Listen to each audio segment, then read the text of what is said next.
Death to Chatfish. Chatfish have a different opinion. They go to hell. Like, it's good. Are you saying Chatfish work minimum Megatron wage? duly noted and ignored. No, Also, I River don't say gifted a that. membership.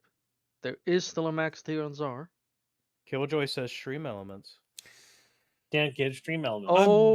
Okay. Working. Hold on. Rapier and who So else? I think Ganon Cannon's funded. Holy shit! What happened? Harlot. Harlot needs to run. So Killjoy donates $345 and says hashtag Ganon Cannon. I await Metallic Chair's completion. Also Cookie. Extremely generous. Holy And crap! Yeah, That's Jesus Christ! moderately generous. Oh my God! Well, You don't get the right to say that. Shut up. You're that rich. makes You're rich. it also enters the deal that Metallic Chair has made, where if Chatfish make Ganon Cannon up to 1,500, he will cover the last 500. Well, he Something only of needs to cover token. 490. $4.09. No, he pledged 500 gibbs. I know, but He's taking care of personal stuff today. well, Someday. We'll shoot him a DM later. He's busy right now. But consider the Ganon Cannon funded, chat. You can help him still, so he doesn't have to pay as much. Let me DM Indio that we have work to do tonight. we It was was that your so idea. Your ugly? membership. Dio's eyes just sink deeper in his skull. He goes entire bowels. Where's I the don't wanna draw meme? any more cannons? We have work to do. Now, Chatfish. There we go. Don't forget, if we want to get that mid-Aerith avatar out, we have to get 200 over the weekly. Oh yes, we are now on our way towards that. That's true. I forgot about that. Good job, Chatfish. Yes, Bond's workloads continue to pile up because Chatfish keep doing that. Good, Chat, good. Bury Bond in 6,000 gremlin outfits. So that she'll just, every time Deploy she to closes press her Pinwheel. eyes, she just hates the gremlin model. She looks at it with disgust and disdain, screaming at it, throwing rocks. I think Polly's right. We're gonna start to see Pimio again. Pimio. We can get his avatar updated on the overlay to be Pimio. it's just dead. Good job, chat. And thank you for your incredibly generous donation. It's generous, Bucky, you little shit. Beat him. I hear in Green Masters, I hear India's gonna be sad as he wipes his eyes with $100 bills. He's getting a bonus, woe so he is- can't be woe is fucking Indio. crying about it. He gets a literal bonus, so do not feel bad for that fat little bastard. I never have. And I never will. What are you talking about? I gift you guys games sometimes. That's right. That's right. Cricket noises after that. Your gifts, yeah, because the fact that the audacity you'd use that when your gifts are poisoned. Your gifts are poisoned. What? This is hurtful rhetoric. Hurtful rhetoric. I will It's take like, it to look, my I got you grave. something. You're first to play it now. I will take it to my grave the sheer spite I have over being gifted Wild Assault. Bucky or fucking Mormu. I was also That's gifted that game. not my fault. That's chat's fault. That sounds But like I your also fault. went out of my way to play it with Bino because he wanted someone to play And with. we did play with Beano, and that was a good thing. That was our good deed for humanity. I can't believe I wasted money on that fucking game. Abino, good deed for humanity? I don't know about that. He tries. He tries to do good. He just, always does something horrible. Because it's his nature. It's just his nature. Starts having a normal conversation, then says something incredibly off the wall. Yes, or Yeah. God forbid you get new VAs on the team and they're all women, and he's like, I can't wait to hear the moon. And it's like, Bino, shut the fuck up. Oh my god, I don't know why he typed that in the fucking VA room. Because his poor Beano brain is like burned out from all the porn And he's that's drawn. why Kibbs doesn't talk to VAs anymore. That's why Battle Damage Studios is on a blacklist. because Bino. Somewhere Beano's listening to this, he's just a tear rolling down his fat chubby face. Deem. Deem. He's busy drawing furry gooner stuff. You didn't know that happened, chat? Yeah. So we got a bunch of VAs to do test recordings because we were testing it to see how it would work in the code, because we had to do some tests to see how sound effects work in our engine, right? And so we contacted some VAs. We brought them over to our server and we offered to pay them for some tests, for some test recordings. And we purchased some test recordings. But when we brought them over, Bino decided to go say something along the lines like, "Oh, I can't wait, oh me Bino." It's like something like, "Oh, it'll be so good to hear them moan." And it's like, Bino, no, it's like, it's a joke, it's because they get hit. And it's like, Bino, no, we don't know these women. We don't know I literally just contacted them like, "Hey, would you be interested in work and stuff?" And I don't know them. I don't know them at all. Fortunately, they were all cool and they thought it was funny because Bino is funny and everybody realized that he's a funny They guy. also have already been paid probably to do that kind of stuff. They probably have, but it's one of those things where it was funny. It caught me off guard because I was They did the ha ha ha, and then as soon as they left, they never came back. damn. A nervous laugh. Kibbs never turned on the other harlot. Also, if Killjoy has an animated fish, you need to activate his. But it worked That's out. true. It worked out, but I think I wanted to strangle Bino for literally giving us a terrible impression with those ladies for those recordings. My God, and they did do some decent work, but that also was the eye opener moment, I think, for me to be like, yeah, we're gonna bring I actually don't want to deal with VAs. I kind of want somebody else to handle that because like that's just too much. That's just too much, guys. I thought you were gonna say that was the eye opener when you realized we need to muzzle Beano. That too. Beano hurts BDS rep, you say? Our studio has a reputation. It has Beano on it, so you know that says It has a everything. reputation. Look at the name that is primarily used as the VC chat in the dev server. Uh-huh. Curious. The DGen. Whoever did that was not me. You sure about that? Yeah. Ketchup. Should I dig through the audit logs hands and find out if it was Kibbs? It wasn't. Yes. You can Name dig. and shame them. You can dig through the audit logs all you want. You only find fragrant power It's abuse. not there as he's scrolling up to see if it was him. I don't care. Right. To the audit log. I don't believe I would call the VC DGen Den. Whenever we conduct game dev meetings, it's always in the DGen Den. I try to keep it. Filter by Kibbs. See, now you're just looking for it, which is just not Kibbs fair. is in luck. It only goes back about a month. That's because I haven't done anything. I'm just a little guy, innocently No, running the audit log only goes back about a month. Well, whenever that happened, it would have been like a year ago, so it happened Yes. centuries and centuries ago. Either way, moving on from our silly adventures and Beano almost destroying everything. Yeah, the Helldivers 2 thing. I like Helldivers 2 still. I still do. I think some of you still do, Lou. But it's one of those games where I kind of am waiting for them to pull their head out of their ass. Whether they will, whether they won't, I don't know. But I'm So thinking of my just being biggest- more vocal about it now. My biggest hope, because I have zero faith in Arrowhead anymore, That's true. is when the game eventually just gets, they basically fully drop it. They push Arrowhead out of it. I mean, if those other studios Yes, take more of a we direct have role, it'll literal be better. proof that modders can make the game we want it to be. Yeah, I'm actually of the opinion that I think Sony should actually consider having the guys that made the Dune weapon Warbond, have them take more control.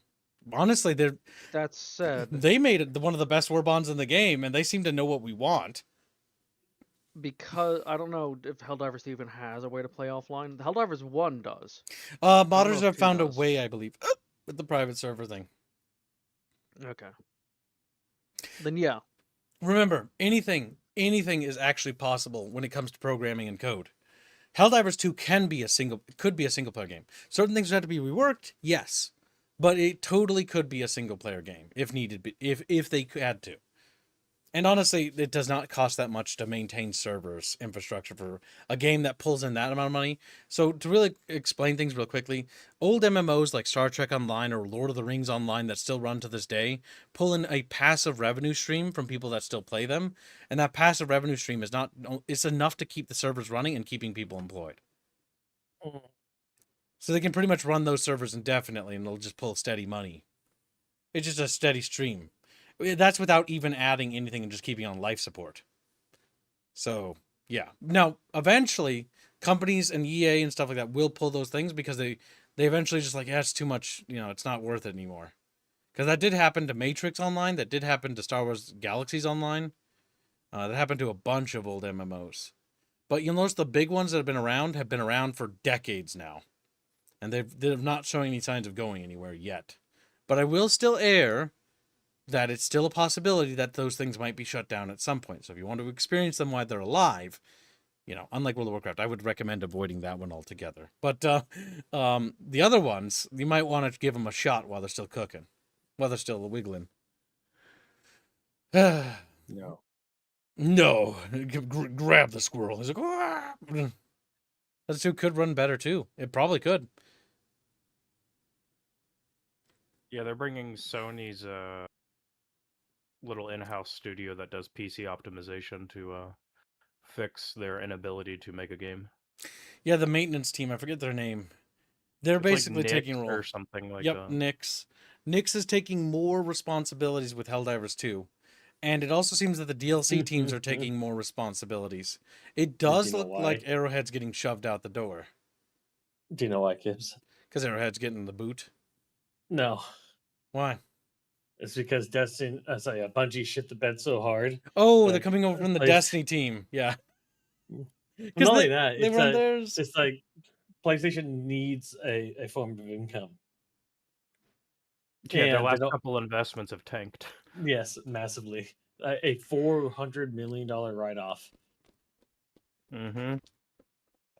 and massively outside there's some articles I already posted in here, so we'll find out. True. But yeah, let us close this. Boop.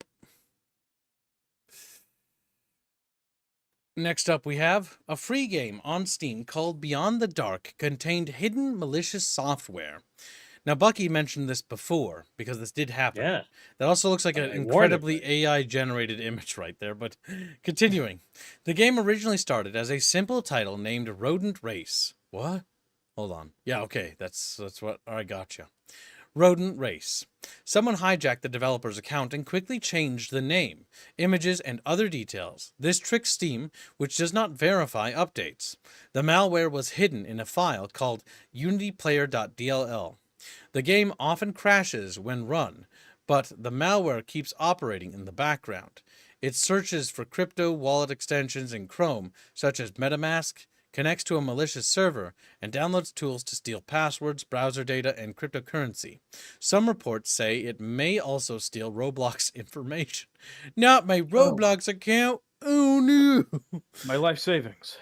No, it's more the credit cards tied to that. That's what I I'm know, looking- it's just funny to me. YouTuber Eric Parker discovered the malware and made a video about it. Steam then removed the game completely. If you downloaded or played it, delete the game immediately. Run a full virus scan with updated antivirus software. Change all important passwords, especially for email browsers and crypto accounts. Check your crypto wallets for missing funds and transfer any remaining balance to a new secure wallet on another device. This is a common tactic on Steam now. So yeah, when buying games, if you're buying games that are... Now, this is only currently happening to very reputable games, or to less reputable games, like smaller indie titles. Be cautious of random indie titles you do buy. I usually don't just buy random indies that I see that come out that are like, oh, this is Wacka Wacka, and you just press a button and it Wacka Wackas. And it's like, what? Like, what the fuck? What the fuck? It's not for me. But yeah, it's something to be aware of. Especially for the smaller games, because it might be easier for them to get a hold of it and less noticeable. Like I said, there's no way to stop this. No, Steam can't people quite are- stop it. It's just, this can happen. Yes. So don't buy That's it. really small, janky games. And that's Look, sad for go the small, janky always game steps. Go by the, if it seems too good to be true, it's probably is. Yep. Next up we have is a post. GitHub was hacked. The internal repository has been breached. Hacker group claims to have this data, including 4,000 private repositories, and is offering to sell it for a minimum $50K or the highest bidder. We are investigating an unauthorized access to GitHub's internal repositories. While we currently have no evidence of impact to customer information stored outside of GitHub's internal repositories, such as our customers, enterprises, organizations, and other repositories, we are closely monitoring our infrastructure for following on activity.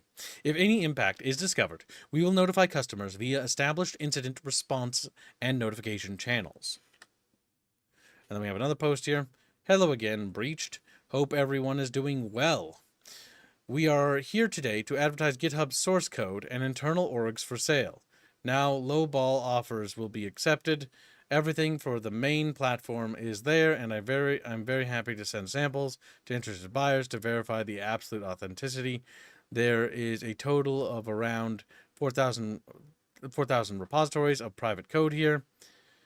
Please read the details. Is this the person? Yeah, this is the person actually selling it, isn't it?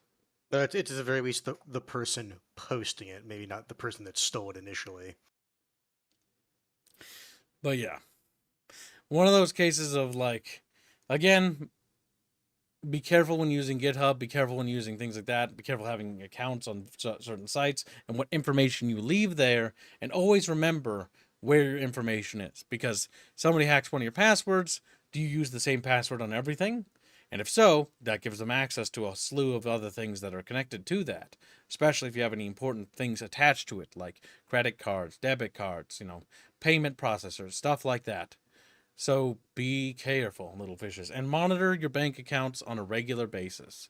I mean, just basic security stuff. If you notice you have a little bit less than you normally do, check your purchases. Go through it. See what you spent money on. And if you're like, wait, we're off by like 100 or a couple hundred. What the hell's going on here? You might be subscribed to a service that you might have forgotten that got renewed over a year, or somebody just nicked a bit. And they sometimes do that where they nick only a little bit. More often than not, you'll usually get they try to grab as much as possible and go. Drones. Yeah, that was what happened to me. That was a long time ago. But yes, that happened with You me. bought with PayPal. 500 drones, Gibbs? Yes, I bought 500 drones that were being shipped to some other country, but I was able to cancel that, and my PayPal contacted me, and I called them about that and was like, you knew. Because I told my bank, I'm like, no, I did not spend that money. It's like, why did you order like $50,000? You don't even have that much. And I'm like, Curious, you bought I things that are a high value commodity that can be resold for quite a bit. Strange. why are you And you bought 'em in spending... mass. You bought it in mass, and you spent way more money than you actually feasibly have. And it's like, And why are you giving it to this random person in not And it's shipping America? to India? Weird. Curious. Yeah, that would have put me in debt pretty badly. Here in the UK, my bank app notifies me any money that leaves my account. Is that not a thing in the US? You have to set it up. Not Yeah, all it's a will do setting. it by It's not. automatic. Yep, you Yeah, can it's not a set your default. bank up to do certain things, like to give you notifications. There's everything, like whether you use Capital One, Visa, or MasterCard. There's different notification systems for that, or your personal bank. You can also get notifications. I just hadn't noticed it because it went through PayPal, and I was new to the digital market. Still at that point, because I was early on into my Yubnub career, before I was really making money. He was a young kib, an unblooded kib. He First was time. naive to the internets. Yes, that's when I got two-factor authenticator, or two-checked authenticator, whatever, two-authenticator, whatever. I don't know what it's called. Two-factor. Yeah, two-factor. And I usually use two-factor for everything. That reduces the chances of something bad happening. Only 2-factor? What? Hmm. Huh? Yeah, 5 factors where it's at now. Bucky's like, I'm in. So he starts gives his money out. Yeah, Time to you collect don't my understand what the investments. military has to do now. Oh my god. It's terrible. He tries to get on base. Colon sample, sir. God damn it. Oh god. This is the life we live, champions. Sir, I need your ball sack imprint. ball second, bro. His balls. It's a different level of biometrics I was The unaware imprint of. looks suspiciously like a McDonald's deep fryer. One of your Sir, testicles you're a is little slightly low. inflated, Did sir. Did you Sorry. lose something last night? Sir, did you get the extra large fries last night? You know you're not supposed to. Also, by the way, your prostate's enlarged. You might want to see a doctor about You want to see a lot I'm not gonna lie. I felt a lump down You just there. know Kibs would go Sorry. to Chatfish instead of a doctor. Jesus Christ. All right. But yes, always monitor any of your banking or anywhere you have any money stored, because we live in the digital age and people are going to be assholes and try every way to steal it. Yeah, look at the IRS. They're very successful. Fuck. They do it at the force of a gun, like, bitch, give it. Gibbs. They got tanks. I just got a little gun. What am I gonna do? Get run over? Get run. So, next up we have is China news. Like China's CXMT China will grow smaller.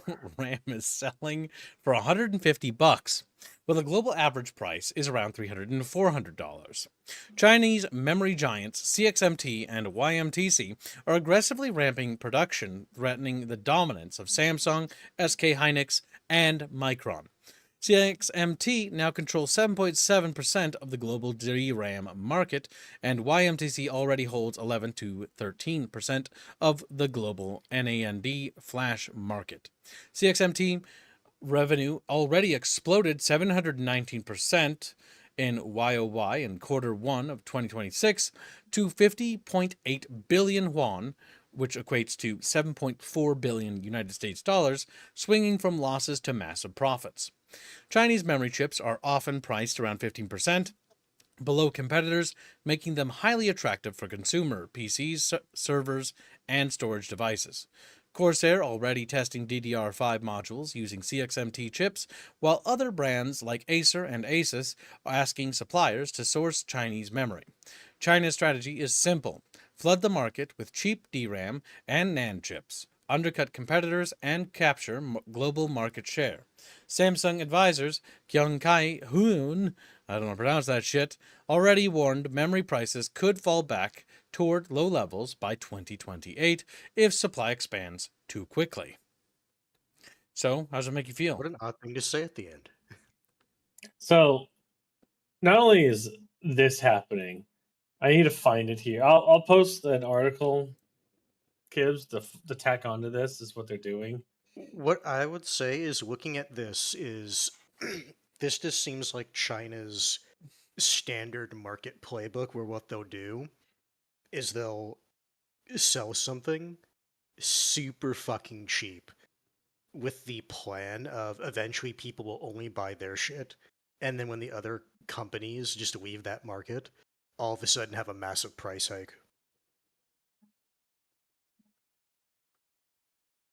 You posted it in the Discord, BC. Yes. Yeah, you posted it in the stream room. Liswan video cards. Liswan LX7G100 has been tested, priced at 480 USD in China. First modern GPU from China to offer a wide range of game support at launch, but it needs driver updates and a pricing change. So this is their new graphics card. Everybody's already saying it's a flop, but here's the big thing, Kims. That price tag, this GPU is being subsidized directly by the Chinese government. It's a government GPU. Nice.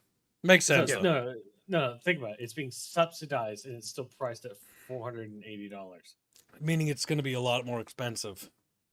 This is why I was saying that It's this a is temporary China's thing. general strategy of sell something super fucking cheap, push everyone else out, and then raise the price. Yep. Yes. China's hope is that they'll get enough of the market cap that not Chinese markets will shrink and they'll be become able to just reliant. sit there. Mm-hmm. Does Now, that happen to cameras a lot? while you do have some fabrication processes in China, I would not trust anything that is directly manufactured by the Chinese government in terms of silicon. No, it is probably low quality. Well, it's going to be Yeah. based off of shit they stole. Yeah, there's that too, yes. And if anything, or if people know anything about China, yeah, they'll steal the plans, but then they don't understand why the plans were the way they were, and then try to make it even cheaper, and then make a worse product. It's like they're playing with rivets. Oh my god. I love the time when what was it, the 2080 Ti or whatever the fuck was coming out, and China was creating fake 2080 Ti's that just claimed it was, and they were just a really shitty Vega graphics card. They also did that with the 30 series. There was a lot of 3090s and 3090 Ti's that they were spoofing. China not number one. Shepherds But are yeah, saying. it seems to be a twofold issue of obviously the AI data centers are sucking up everything because they're retarded, but also the memory manufacturers don't want to lose this cash cow that's currently going on. Oh So god, they're also they- keeping the prices purposefully inflated because they're making insane amounts of money. Yeah, no, that's what I was saying in the thing that Artemis posted where you read the very last line. It's like, what a curious thing to say. Yes. It's more bullshit for the end average consumer that isn't, government backed. Yeah. The big issue here is why these two the topics are coupled together is that China is making a huge push to try to force out reliance on Taiwan. Yep. And they're trying to do what they always do, which is again flood the market with cheap shit to the point where if it's good enough to run, people will buy it over the more expensive ones that are a little bit better. And to the point where the competing companies will eventually not have enough profits to sustain themselves and fall apart, and then these ones take over. And then China has a monopoly. Yep. and then they'll do the price hikes. Yep. That's what they 'Cause- always do. I may not like NVIDIA or AMD, but I will not be giving this company a goddamn penny. The especially funny thing to me about China releasing this new GPU is this is almost directly after NVIDIA defended sending chips and stuff over to China and investing over in China. Yeah, the guy that got caught, the fucking Yeah, vice president curious. get caught on Yeah. camera. Yeah, but this is almost immediately. They also made a statement a bit ago about like, yeah, no, we're gonna keep supporting and building up in China because they're the next big market, and we're gonna double down on Yeah, AI data centers. They China also have will stated not that let you, because video like game when are it not one of their revenue when it sources comes anymore. They to the don't care. market, when it comes to like how China views the market, every company and corporation throughout time immemorial, I remember because it was the same fucking thought process back in 2012, was that the idea was that, oh, we're going to build up in China so we can also, because it's going to be such a strong market, because China would tell them that it would be. And yeah, in a way would be if China wasn't a totalitarian hellhole. But it is a which only totalitarian hellhole. prioritizes itself, It which means as soon as they prioritizes put up companies they infrastructure- control. And so the entire goal of them inviting people over in Shanghai back when there was that Is to steal. huge summit of game developers going over there was not to make games and help create games in that for the Chinese audience as well. It was specifically to steal as much information as possible and to basically try to get as much inroads as they could so they can prop up their own games market that can basically not just compete, but completely destroy Japan, completely destroy Europe, completely destroy America's market. Now, we've not seen that work because the Chinese game market doesn't seem to work, but it is getting huge inroads. But again, due to their own censorious bullshit, because they do their own censor stuff with like they have their own problem with woke stuff in their own country when it comes to censorship of like women and stuff, and we've seen that from articles from Blake. They've sabotaged themselves with their own purity bullshit. Their purity spiral issue is that anytime anything starts getting traction in the West, because they have a purity spiral where they don't actually like attractive women, if it is too attractive or sexualized, because it's not very communist, they actually then turn on it and begin to devour itself. What was that Snow game we saw the other day that basically did that? No break. Snowbreak. Yeah, Snowbreak did Mhm. that. And they basically turn on themselves and cannibalize themselves. So But it even though they're trying to get into the gotcha market and they're succeeding a lot there, their own incompetence and inability to innovate and iterate is kind of leading them to a deadfall point where people are realizing that, oh, well, it's actually can only go so far before it just all like the house of cards comes crumbling down. yeah, my favorite thing though is with the Chinese gaming market. As you stated, like they can't innovate or actually build on top of. They are copy pasting each other so much now that people are starting to post screenshots of entirely different games, and there's no way to tell the different games. Which game is it from? I can't tell. Yes. And not to get And into that's the gotcha thing. too much, but China's currently in an economic death spiral. Yep. Yes, because So of the they're trying to population. figure out- Yeah. It's because of energy, purely because of energy. Every economy on this planet runs on one thing: energy. You don't get energy, everything gets fucked. And they're not getting the energy they need, so they're trying to figure out any way, shape, or form they can to get any kind of revenue coming in so that they can buy it from elsewhere. Well, they also Because have that they thing with hate their foreign population markets. where the baby boom that they experienced following the purges and the like things they did is They now thought it would go aging, forever. and the one child policy actually went so badly negative that the younger generation is eclipsed by the older generation, and that aging generation is going to drag down their entire society if they can't fix their One birth of rate. one of the massive problems with the one child policy was because of the Chinese culture, especially at that time. You didn't want to have a daughter, so the overwhelming majority of that entire generation is men. There's no women. There's almost no women, or very few It's comparatively. and what was it, in like 50 years? Genetically speaking, there's not going to be any Chinese people. They'll all be Yeah, Mongolia. they fucked themselves so hard with that. Yeah, don't get me wrong, there will still be people in China. It just, genetically speaking, they won't be Chinese. Yes. Yep. And so there's a lot of problems basically miring them. But when it comes down to it, when it comes back to the GPU thing, I don't think I mean, Bucky, you already said this was looking like it was going to be a failure, right? Squirrely boy. Well, domestically in China, it's not even selling well. Yeah. Squirrely boy's dead. Well, that's because Because- China, literally, you do your best to not buy made in China. Look, Gibbs, just because I don't talk to them, I'm dead. You know, Kibbs doesn't have object permanence. True. That's Yeah, true. I know. He's Shut like the a door. dog. He died. Look, he's gone. Leaves for Bucky. 5 seconds. Oh my god, it's been 3 years. And here's the Oh my other God. funny thing, right? When it comes to the just like the average like Chinese, I guess consumer would be actually the accurate term.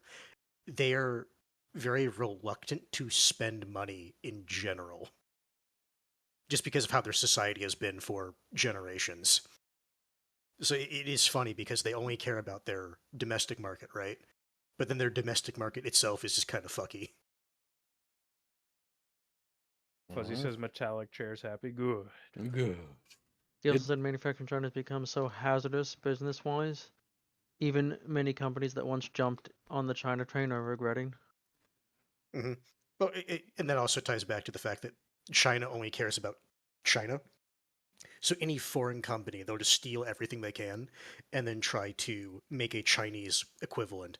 I remember that happening, or as we seeing articles about that happening like in air manufacturing, where they just basically tried to steal so many other like aeronautics companies' secrets and then all put it into their own like domestic product. And it's like, My favorite thing is that look, we've copied like America's best stealth fighters, and you look at them, it's like that Rivets. thing's it has no stealth whatsoever. Oh my God. Oh no, here comes the stealth plane with all its rivets on it that you can see from 5 miles away. Fucking- Gavin are still lamenting. the B2.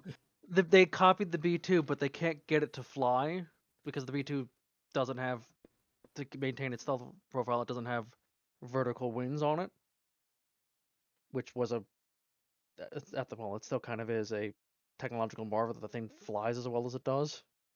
China can't copy that because they only know what it looks like on the outside, so theirs has wings, so it has like no stealth comparatively. Yeah, it's like, well, we know theirs has this, so it has to be there for some reason. So they They just don't threw understand. wings and stuff on top of it to make it actually be able to fly, and now it's like, well, there goes its stealth. Right out the window. But yeah. But yes, Chatfish. Just because China's producing something cheaper Does not mean it's doesn't good. necessarily mean it's a good thing to buy onto. It's also a situation where I would be surprised if a lot of developers pick it up for any kind of actual support. Because we've seen this with China trying to do their own in-house CPUs. And like no game developers pick up support for it at all, so no one buys them. Because it's just so bad. Why do people keep saying I'm gone? I'm literally right here. I don't Because know, Jeff. Is on They're, a they're memeing tangent. about Kib's lack of object permanence. Bucky You weren't talking, lives. so therefore you're dead. Bucky dead. I can almost hear Bucky's him dead. still. Bucky lives. Jeff, Like he's still with us today, Chatfish. it's like I can still hear him. already. I'm not dead. Richard Phillips says China has 1.4 billion people. No, they've got 5 to 600 million. The 1.4 billion's a flat Chatfish is out also The lie. last- pointing out. Again, that number was coming off of their baby boom, and they assumed that growth would be permanent, but obviously it's not. What were you gonna say, Bucky? Chatfish. I'm waiting for people to stop talking. Go ahead, Artemis. Okay. So multiple things. One, they probably are around 1 billion at this point. They're not increasing in size because you can tell how large a population is by how many diapers they consume, and they're not. That's true. So No like babies. that. Yep. And their Also, birth rate is below the replacement line. Gibbs, do you remember the J20, Remind the me. dragon Oh, the plane. Yes. with the canards and everything? So derpy looking. It's supposed to be this. It's supposed to be the 5th gen fighter or whatever. Or the It was supposed to be their answer to the F-22 and 35. That's so Do you know pathetic. what- That's not do an you know what answer. happened to it? Let the kid feast. What happened?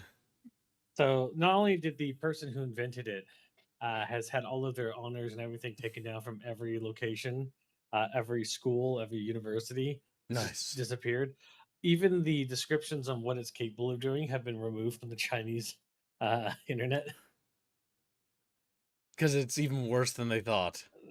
Correct. It is not a stealth fighter. Yeah, because the like couple prototypes, quote unquote, they built all like literally fell apart midair. Jesus Christ. So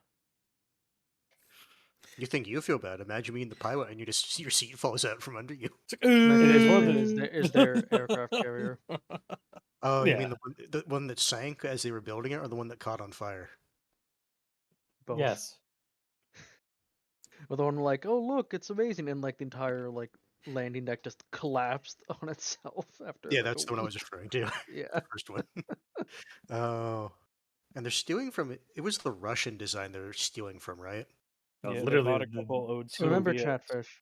and then they tried to make their own, which are based off the old Soviet. China counts every single fishing vessel, including canoes, as part of their And it's- navy, which is where their navy numbers come from.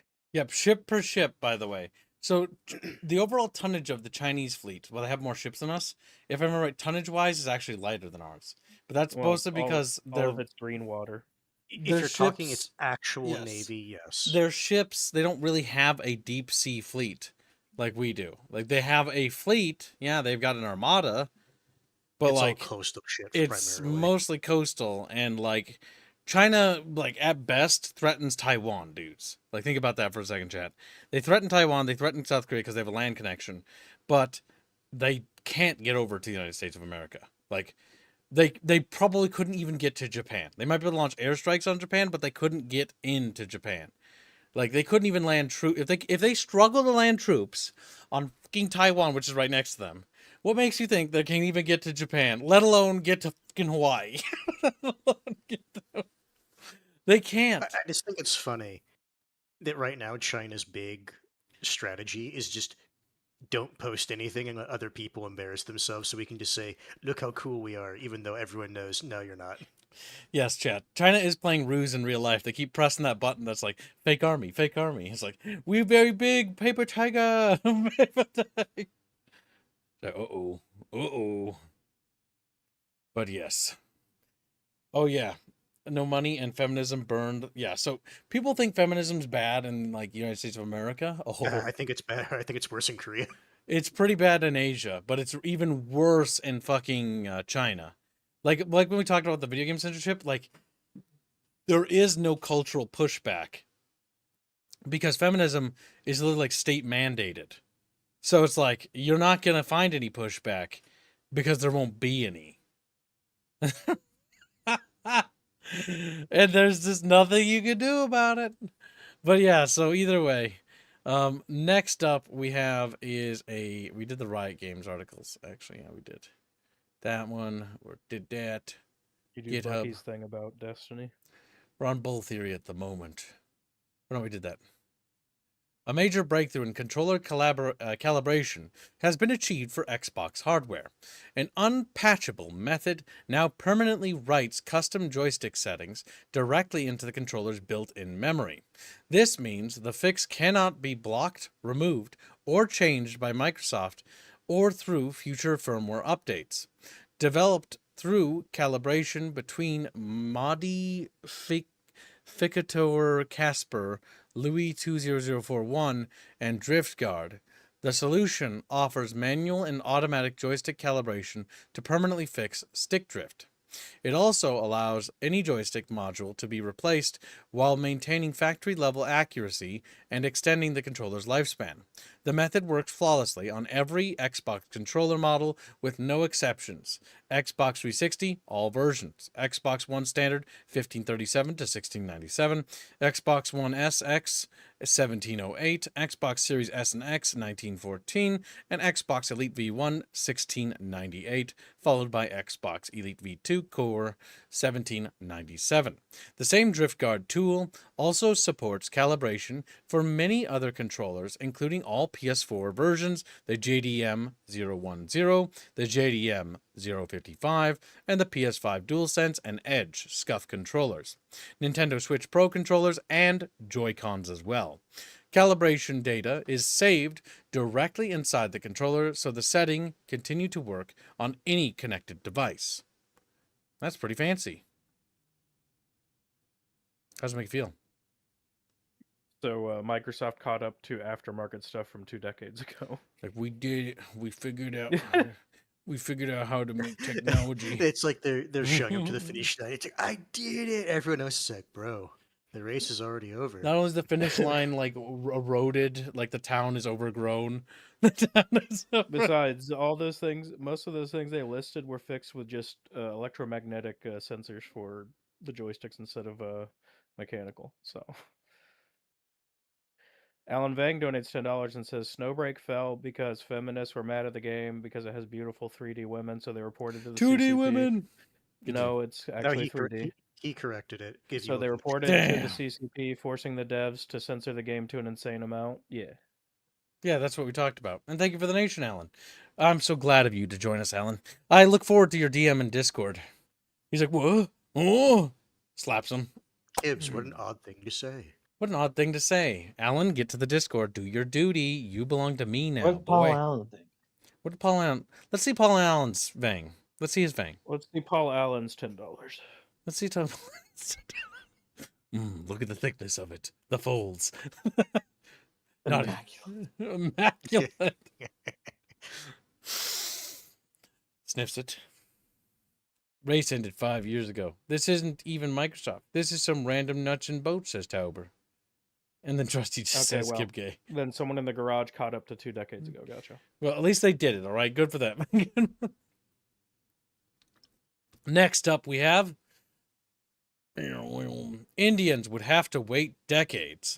The biggest bullshit move DHS in its history. So everyone on 01 or H-1B visa would have to stop working legally in the U.S. and go back to the country and wait for years of backlog. This includes top scientists in our university, founders of billion-dollar companies. So here's my question. Yeah. What percent It's beautiful. of people would actually fall into the top scientists and billion-dollar CEOs? What percentage? None. Literally none. Because here, anytime people say this, like, you know who they're actually defending, right? Everyone knows. Yeah. So what we really need now is that to happen to my state with the Somalians. Thank you. And have a That's good- okay. Your state's had enough of a population drop. You're losing house seats. I want it to happen to my state with the Haitians. It's not my fault Minnesotan women are retarded. It is your fault. You should have corrected them. How dare you? No. But he's like, I said Minnesota women. He's like, did I stutter? I don't know if I want to correct them. You don't know what Minnesota women are like. Oh no. Anyways. I hope this is true because Georgia has been utterly fucking and shitified by these people. Damn. And shitified is a mean derogatory slur against Well, poopy people. that is mean. Shit is very important in our people. culture. Not if you had to say. Yeah, it is. Look at the Ganges. Look what they did. But Look at how they have hopefully- literal shit festivals. Hopefully this does, memes aside, hopefully what this will do is it'll stop the influx of people being imported claiming that they have skills we just don't have in the U.S. Meanwhile, looks at how utterly destroyed the American tech sector has become by just firing Americans and bringing Tech foreigners sector, in. manufacturing. Just like look at any of Look the at things that Windows actually 11. built up. No, like unironically, look at anything that actually built up the U.S. It's like, yeah, you know the thing that made you strong? Yeah, don't do that anymore. Let other people do that for you. Spiderpig donates $5 and says, Bucket Bros, the Spigian fleet. It is massive. It has 30 Triermirs, 8 Sext in Heptiers, and 3 Octares, and enemies of the Crub Empire will fall, Crub. You hurt me. It might That is be not how that is not how you say that word. I don't care. the Greek words, but whatever. So, anyways, Doesn't matter. those fucking yes, we're gonna use ramming ships on the Chinese Navy. On the Japanese, yes. Japanese, whoa! That's like they see like a little rowboat The like, Japanese smack care, into "Look, it. but we like you. Alan No. Vang and Spartapig are putting us to Ganon Cannon, right? Curious. He's already dead. He's already... Yeah. But Chatfish can help, metallic chairs still. Alan, Kib, think of the have I quality been when DM'd by you by defenders- Alan? Right, Alan! right. He hasn't responded. He's ignoring me. Get in the Discord and do your duty. Oh, I I thought you were think he is in the Discord. He's incident. fucking hiding from me, the little rat bastard. Speaking of that, I'm pretty sure a woman recently got sentenced to like 40 some odd years for being involved in some of the scams that were going on with that stuff. Good. Fuck him. The fuck. prosecution wanted her to have 50 years. Defense wanted 3. The judge went 41. Good compromise. Fair compromise. Oh my god. Oh, don't even. Oh And my then god. she proceeded to name like every bigwig in a certain political party in the country as being involved. Alan, get in the Well, Discord well, now. well. Don't forget Resistance 2 Mm. or Loria chat, says Yinglis. It's time for you to stop The lurking, true Alan, Chatfish. and become a loyal regular. He's like, whoa. Kibbs is too autistically obsessed with grooming Alan. Alan's been like dodging Kib for like almost like Evading. multiple years. Evading. Yeah, it's like get What an odd word to use. curious. Get fucking in there, you little rat bastard. Quickly, I'm gonna listen, Alan. It's time to guilt him, all right, chat. I'm gonna be like, something bad's gonna happen to me. I'm gonna die, and then he's like, "Fuck, I should have went in there when he was alive, because he's dead now, and I feel bad or something." And that's what you're gonna be like. You're gonna feel real bad about it, and I'll be dead, and I'm gonna die soon, because I said that now. Now I'm gonna die. Exactly. I'm gonna die because Somalian's gonna run into me with his car like last time, which did happen. They're by the gonna way. drag Kibbs to Illyrian Center. Yep, and I'm gonna get leered. They're gonna leer at me to death, and I'll be leered to death. You're gonna be leered to death. Yep, they're gonna leer me. They're gonna leer the shit out of me. They're gonna leer the shit out of me. It's like, he's dead. He got leered. There aren't any leering centers near me, fortunately. Thank Oh, the there you go, gods. Polly. I'll put you on the thumbnail. Jesus Christ! Thank you for the generous donation. Polly, or fuck, Master Morty gets fucking 10 memberships. Holy crap! Cringe. What the fuck? Why are you cringing? Fuck you. Because you said the wrong name. Because I got caught off guard. When you're just sitting Wow. here, you just don't expect people to randomly throw money at you. Okay? Like, Wow. it's I do. You do? You expect that to happen? Yes. I I do expect do. people to randomly throw money at me. Does it ever happen? No. I expect to randomly disappointed. get checks in the mail, and then I realize, wait, those are already spoken for. Hey, Wait, I'm getting a check in the mail next month. no, it's like an inverse of a check. It's a bill. Well- What the hyper-realistic Chatfish says. Yeah, hyper realistic Chatfish says, write that down. If Gibbs disappears, it was a Somalian. God damn it. Some people never leer. And then Harlot sends a membership. Thank you very much, Harlot. Very generous. And lands on the German boomer, Inkius. He is a complete boomer. If you ever see him in the Discord, holy crap. One of these days, he's not going to show up, just like me, chat. Because he's also like a dinosaur. Fuck, he's ancient. Oh, yeah, also He's sours, ancient. too. Fudge biscuits are good for you and they're good for Von me. Felsenbrot says check stream elements. All right. Jesus Christ, chat. That wasn't an Von invitation. Felsenbrot donates $50 and says, can't let Metallic shoulder the burden all on his own. Ganon Cannon. Holy crap. Indio, you were so fucked. Indio, you were so fucked. Oh my god. Would- Rifford sends a membership. Chad, I think he's already dead. Indio went to bed, by the way, so he is sleeping. He's having don't the think he's last dead. I don't peaceful I love dream. how. Oh, so he did one of those. I'm gonna fix my sleep schedule again, Probably. He never and fixes then his just fucking sleep breaks schedule. it even worse. He's away. Oh, you can't. Oh no, he did it. Choice He responded to sour. me. Nice. What's the Mamu's choice? I have to show chat. Will you help Metallic Chair? No. I will instead help Rifford get a bucket fish on Resistance 2. So he is now 20 away from a bucket fish. So chat, this is our exchange we had. It's just in GIFs, by the way. We have work to do. Oh, you can't do this to me. It's Oh my god, it's like my family text chains. It's just nothing but GIF reactions. The best part is he knows exactly what's gonna happen. You did it, chat. He's gonna have to draw again and again. You just reminded me of a thing. Randomly someone DMs India. Do you have any idea what I've sacrificed? We have work to do. Morty, you weren't there yesterday, were you? No. I'm gonna So- post in the stream room a thing Indio texted me that he No, I got was jump in the- scared. I was in the pouring rain with 100% humidity with my hands in a live panel. What was You that? know, I need you to understand something, Morty. If it is raining, that means it's 100% humidity. No, not in Georgia. You don't understand. There's 100% humidity, then there's 100% humidity. There's 100% humidity, then there's 100% humidity while it's raining in Georgia. Yeah, but Apparently, this upset Indio greatly when he got that. I on his have phone. work you must do. Apparently, that's just now the verbiage we have to use now. We're giving India Kibbs work. is leaking DMs. He'll get a Google Docky on him soon from Indio. Google of you to Google Docs. Doc is just all the reaction GIFs. Bold of you to assume he knows how to use Google Docs. My favorite You know, thing.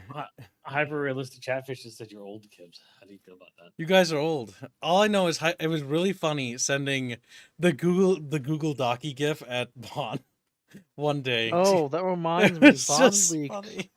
Bond leaked group DMs in the past. Let me see if we can Bonobo. find it. She did. Hold on. Let me find it. She is a bit of a talker. Let That me look one. at my evidence folder. She's a bit of a talker. It's true. Yeah, don't get her started about VTubers. Yep. Where was it? Where did I save that image? Bonobo's just sitting there sweating At like, least it holy means you don't shit. have static. There it electricity. Yeah, well. There it Google is. Doc. Champits are all excited. Google Docky. It's there now, Kibbs, in the stream room. Best way to start Remember beef with this. somebody is write a massive ass document on it. Should we talk about this and hash it out, or should we just write like a massive docky? Should we do a twit longer? A twit longer? That's a Twit bonobo longers? thing. That's a Uh, bonobo thing. Hyper It Realistic is. Chatfish said Lamau, did I? Yeah, I posted in the stream room. Did you? I did. Scroll down, you genius. Oh fuck yeah! Oh, did that get did leaked. not happen. Hey everyone, I'm gay. Yeah, no shit. Easy, Artemis. Thank you for telling us, Skip. We love you. Proud of you, Bay. I just hit someone with my card. That did not happen. That did happen. You just read Yeah, it there's out too. evidence of it. Yeah. That's how it works on the internet, Kibbs. This did not happen. I like how we know that this came from Squealy's DM and he was the one who leaked it. Yeah. Yeah, because it's Squealy typed it. So you're saying Squealy's the one who leaked DMs to Bon, who leaked it to everyone else. I like how Artemis is in a different font slightly. Yeah, Yeah, because I'm different. Yeah, because this was edited over. in some way. No, it wasn't. So was Kib. There's also an awfully large space between us and Kib. Gibbs. I That's also- just how fuzzy types. I also like Yeah. how Gibbs has a status icon, Artemis has a status icon, Fuzzy does not, nor does Squealy. Yeah, that's true. Do not disturb offline. What do you mean? That's how authentic it is. Like, come on now. Authentic. Authentic. We have a speaking Not authentic, authentic. No, I was scratching my chin when I said it, so I like forced my lower mouth up. Actually, No, come no, to think of it, I have a it's lot of screenshots of DMs people have sent No, me. it's just funny. 'Cause I'm going to use that word now instead of something being Authentic. like yeah. Instead of being truly authentic, it's authentic. Authentic. Quit longers are so 2014. Now it's Google Docs. Yeah. Go back. No. Go back. Just word doc. No. Even better yet. Autistic. Even better. Just no. God damn it. You know what? Yeah, Gibbs, gonna do you like post a trains and DM I dinosaurs? linked. That's just coincidental. That's just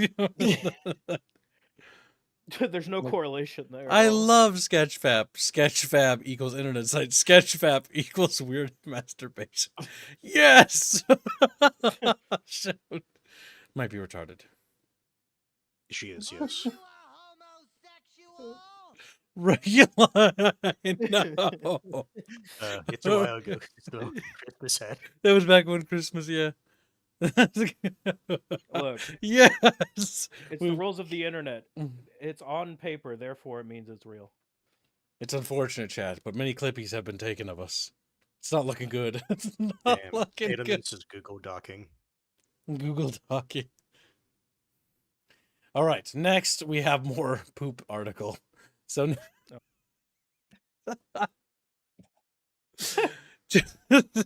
there's poop in his hair. Oh my god. Either way, Now, hold on. He could just be balding there. the best You know what part my is favorite. that the guy that did this used a different shade of brown in the color picker so that you could tell, pops nicely. Just our My favorite artistic thing critique. of official Indian media is the pictures that their military posted to show off their new rifle. Oh yeah. So, Is it better or worse than the Chinese tumbling bullets? Better, there's actual shit in the pictures. the Chinese tumbling bullet tumbles, which makes it more powerful. It was even It funnier makes the makes fucking it music more- they had playing when they were showing that. Wait. Too. Oh. Brings up a very good point. Liking trains and dinosaurs aren't proof of autism. That shit's just plain cool. Now, how does he feel about Sonic? Rapier, I remember that one. That one's also funny. You know how I feel about Sonic? I enjoyed playing it with my mom and the fact that neither of us could get past Chemical Plant. Ever. Well, I don't think we ever got past Chemical Plant. What I'm hearing is you need a Sonichu medallion. We never got past.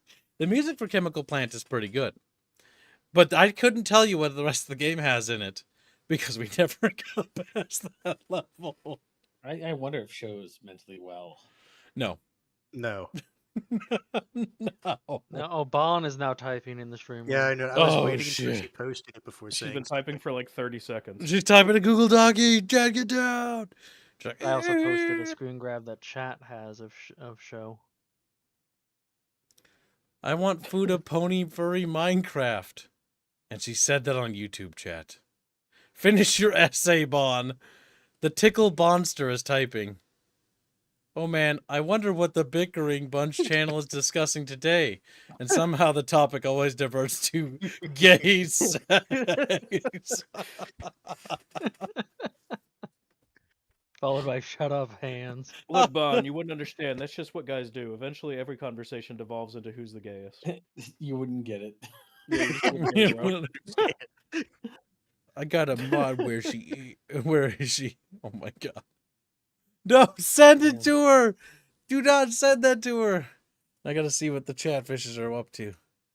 They're doing things. Ah, that's what he sent to my DMs. All right, back to the poo article. So, just say you don't want any immigration. I don't want any immigration. Ah, Correct. wow. So you just don't want any more non-white people coming to the U.S. I don't want any more non-white people coming to the U.S. So just say you're racist then. I'm racist. Correct. Ooh. You hear Just that? don't look Ed? at 2 I'm out of my 3 You're being a girlfriends. racist. Like, you literally made racism good. Like, what do you want from me? Like, what do you want from me? So the answer is we'll just say whatever you want. You're still leaving. Yeah, get out. Go home. Go. Scram.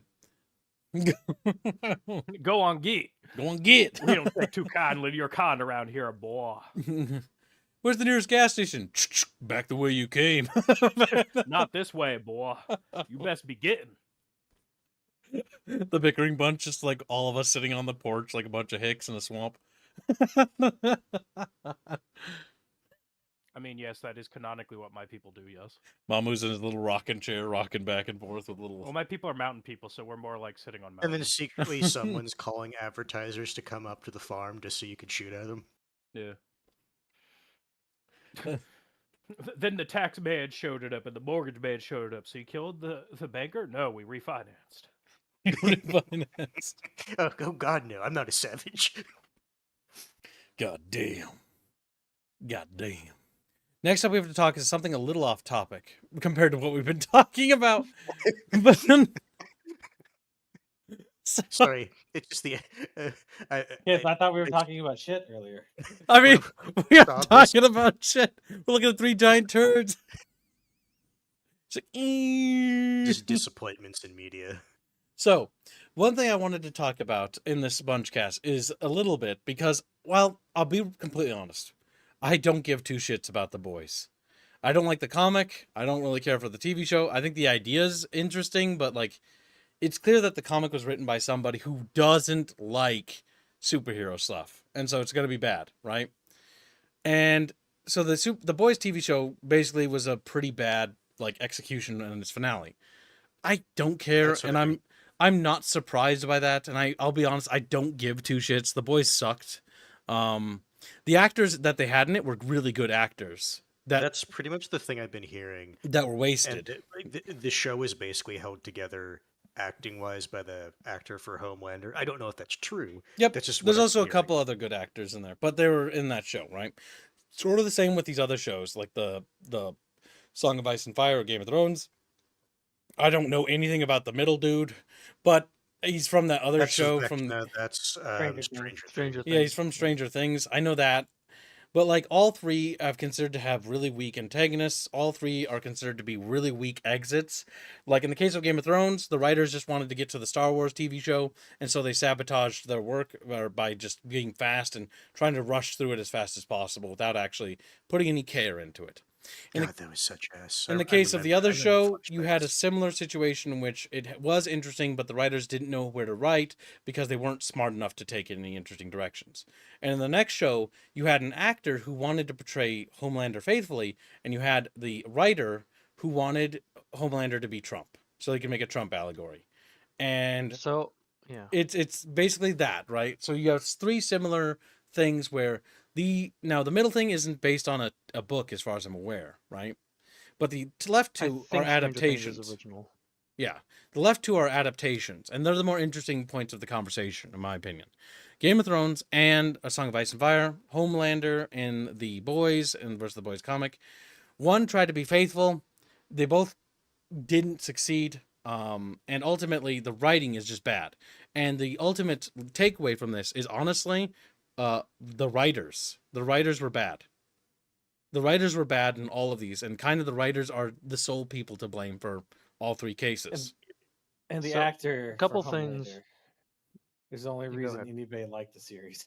Yeah. Yes, he is apparently a phenomenal actor. So a couple things with the boys, the ending, which was literally the director effectively admitted himself with what he was saying. It was just the humiliation ritual thing to like play out his fantasies against Trump for the ending. But apparently it was getting so bad, like the actors and like the Homeland actor was pleading with him to just tone it down, the stuff. To which he said no. He then started gloating that his ending was upsetting all the right people, and now he's pivoting to blaming the ending and the dialogue on the actor and saying he had no part of it. Yeah. How curious. Trying to throw the He wanted- actor under the bus, who was trying to be faithful and do his job right. Because, yeah, is Homelander a villain? Yeah, he's a bad guy. Yes, absolutely. But that's not the point. The point is he's a villain, and the actor's trying to portray the villain good. Because I think we all agree, like, the most interesting characters sometimes in some stories are the villains. In the case of the boys, the most interesting villain is Homelander. Why is he interesting in the comic? And I'm not a fan of the comic, I want to point out.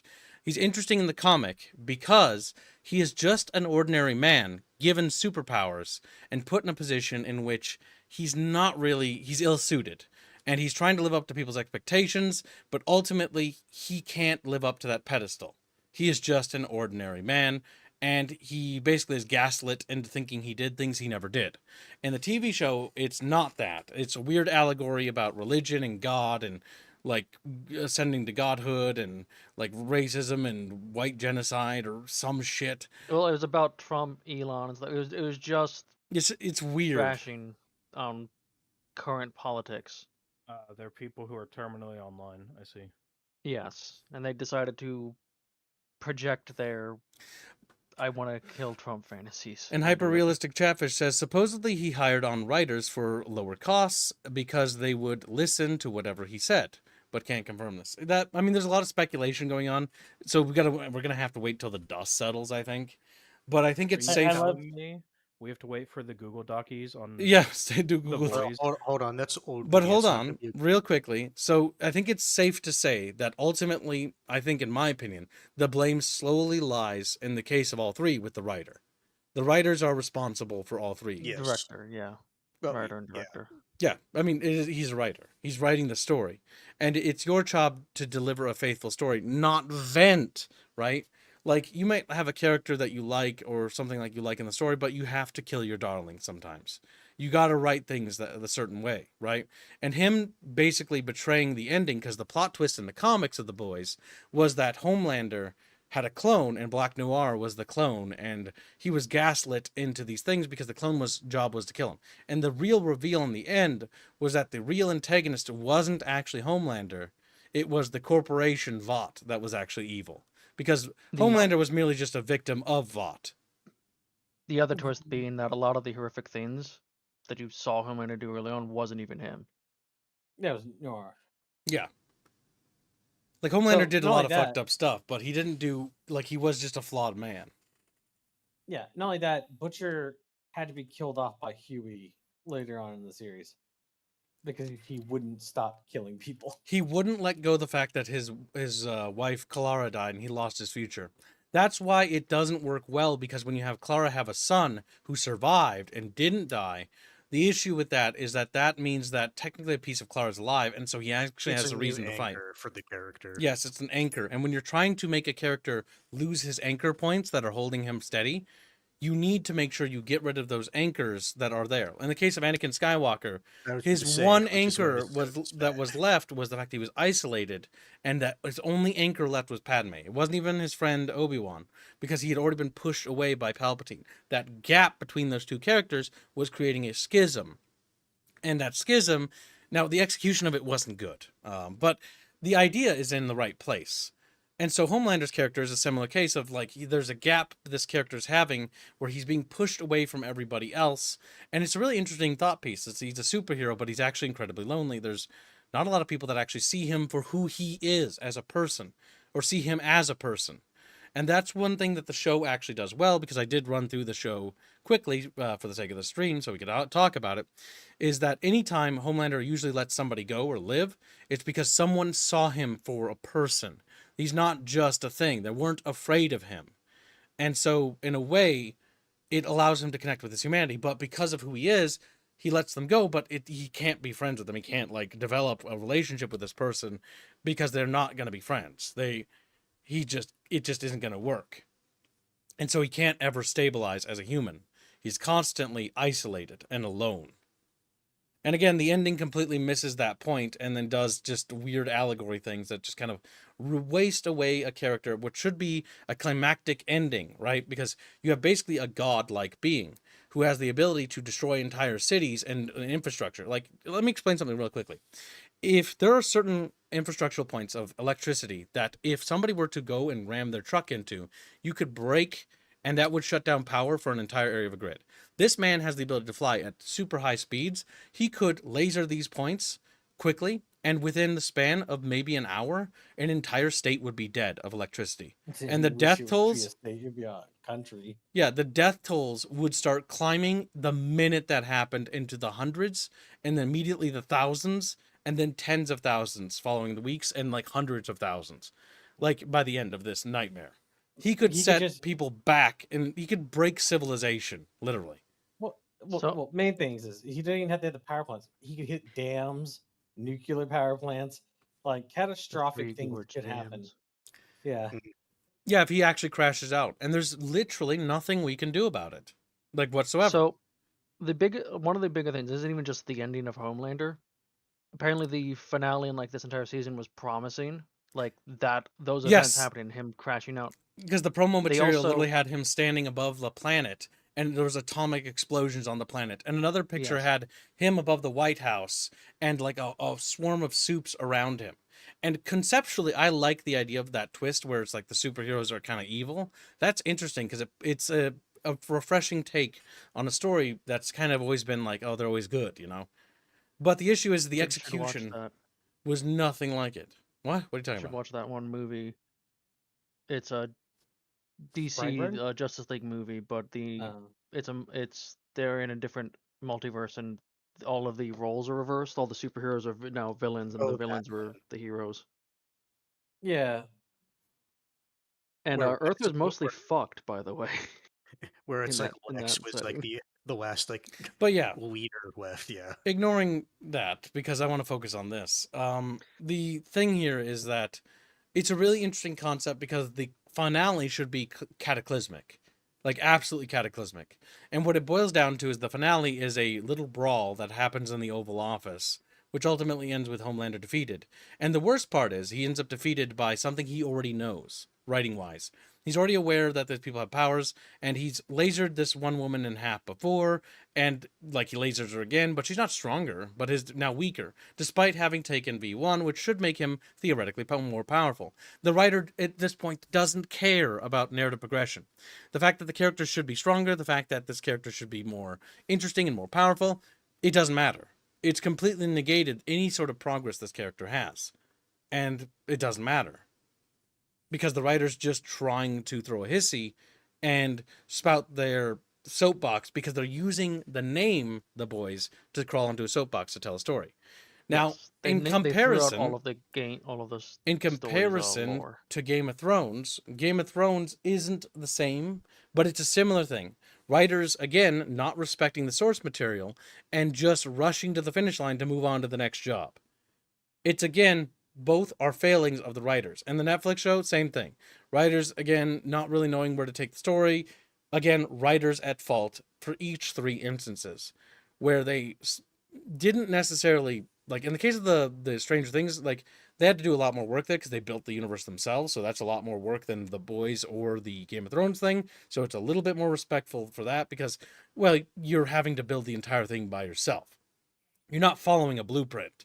You are constructing an entire setting and universe from the get-go. But in the case of Game of Thrones, it's actually easier because all you have to do is adapt. And adaptation is difficult, but not nearly as hard. Same goes for the Boys. It's the same principle. And it's again, it's all about writers showing respect for the work that you're working on and showing respect for the characters and the world and the story you're telling. When you don't show respect for those characters and that world, you effectively just make everybody feel awful. Like it just feels disrespectful to the characters. Like Homelander gets a bad send off. The Ice King dies in a pathetic way. You know, Vecta just gets defeated by like a fucking child having an aneurysm. And it just feels like kind of unearned. And it just doesn't feel climactic. Because when we want to see an ending or like a defeat, we imagine the most climactic victory possible, like of good triumphing over bad or something bad happening that feels like the stakes are high. An example of media that's done this poorly, and I'd say in our world, is actually Star Wars. Star Wars Episode 6, Return of the Jedi, Palpatine just gets chucked over a ledge and just like it's kind of like a bit of a wet fart. People were disappointed when it happened, and it's one of those points where people don't remember that most favorably. They actually remember Empire Strikes Back because it was a point in which the heroes were defeated by the bad guys, and it felt more interesting because the stakes never felt like they were at their highest point. Like Han Solo had been defeated, he'd been captured. Luke lost his arm. It was the revelation that his father was, alive and was a monster basically now. And so many like revelations, and it was like, and the good guys had been defeated thoroughly. And it didn't feel like a victory at the end of Empire Strikes Back. It felt like the Empire won. And it made the stakes go higher. That's why when you have characters like Homelander, you gotta give him respect. He's a character that earns it by being who he is. Same goes for the Ice King dude. They must be threatening. They need to do some damage. Let them kill off good guy characters. Let them do damage. Because that weight actually feels like it's more impactful if they actually do something. Adverse to, just getting trounced by some fucking schmuck or losing their powers and just going, and then dying. Like, that's such a lame send off. That's like a villain must die on how they've earned their death, right? If it's a pathetic villain, it should be in a pathetic way, right? Or maybe a gruesome way. But if it's a But Gibbs, big villain, it should be something pivotal, something epic. but Gibbs, all the best, all the strong men in history groveled and begged to, suck people's dicks or eat their shit. That's also before they not died. true. He also doesn't know anything about history. Some people do, because we're all different when death is facing us, right? But there have been many, many times throughout history where the man stood his ground. In the case of the last emperor of the Byzantine Empire, he died fighting. Yeah, he took off all of his royal garbs, put on a soldier's uniform, and rushed into melee. Yeah, he perished in the line of duty because he's like, I fall with the city. Like I make my But stand also, here. it means they can't use his corpse as like we actually got him specifically. He was a devout man too, and he knew that his empire's days were numbered. But I mean, if you look anything about the fall of 1453, he led an entire campaign before then trying to retake the Greek Isles, like fighting tooth and nail with peanuts. So he was a man of action, and he went down swinging. And there have been many times throughout history where that's happened. King Leonidas and his 300 men gave their lives at the Battle of Thermopylae to buy time. Like, if they could get these guys to grovel and be like, I'll suck your dick, I'll eat your shit. Like, you think that Xerxes would have used that? And that would have been like boasted about everywhere, that, the great King Leonidas humiliated himself before, the Persian Xerxes? No. Like, it never happened. And none of that happened. Because again, if they did grovel, piss, and shit themselves, then they would have made a big deal about it to galvanize, to basically, galvanize their support for their troops and to absolutely crush and hammer home the morale damage to their opponents. Often, when it comes to it, we don't know who we truly are until we face these harsh moments in our lives. And sometimes they're the final moments. But what you find is that people don't grovel and beg to suck dick before the end, right? Some people might. Nobody knows who we truly are once we reach that point.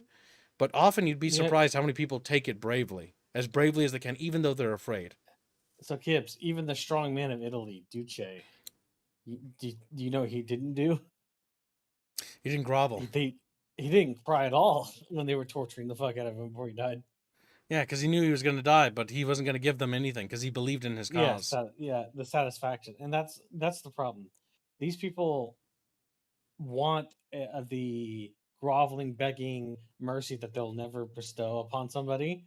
They just want to see it happen in front of them when they do their fantasy killing of their political enemy, and that's the entire point of the ending for Homelander. Yeah, he's not a character who should beg. Like, he's not a groveling, sniveling guy. Like, he's just not going to do that. He's going to go out, the little bit, but he's going to go out understand. proud is how he'll go. I want to say the little bit I understand from the show, he is the type of person. It's like, even if he is defeated, he's like, do it, go on, do it. Yeah, fuck you. Yeah, because they had him in the same exact position, and like a season or two ago. Yes, I saw that too. Where they're about to beat him, and he's screaming, and he's not he's not giving up. He's not groveling, he's not begging. He screams, and he pushes through anyways and escapes. Yeah, I know the scene you're talking about. And it's like, okay, well, he didn't grovel there. He would try to push through and escape if he had to.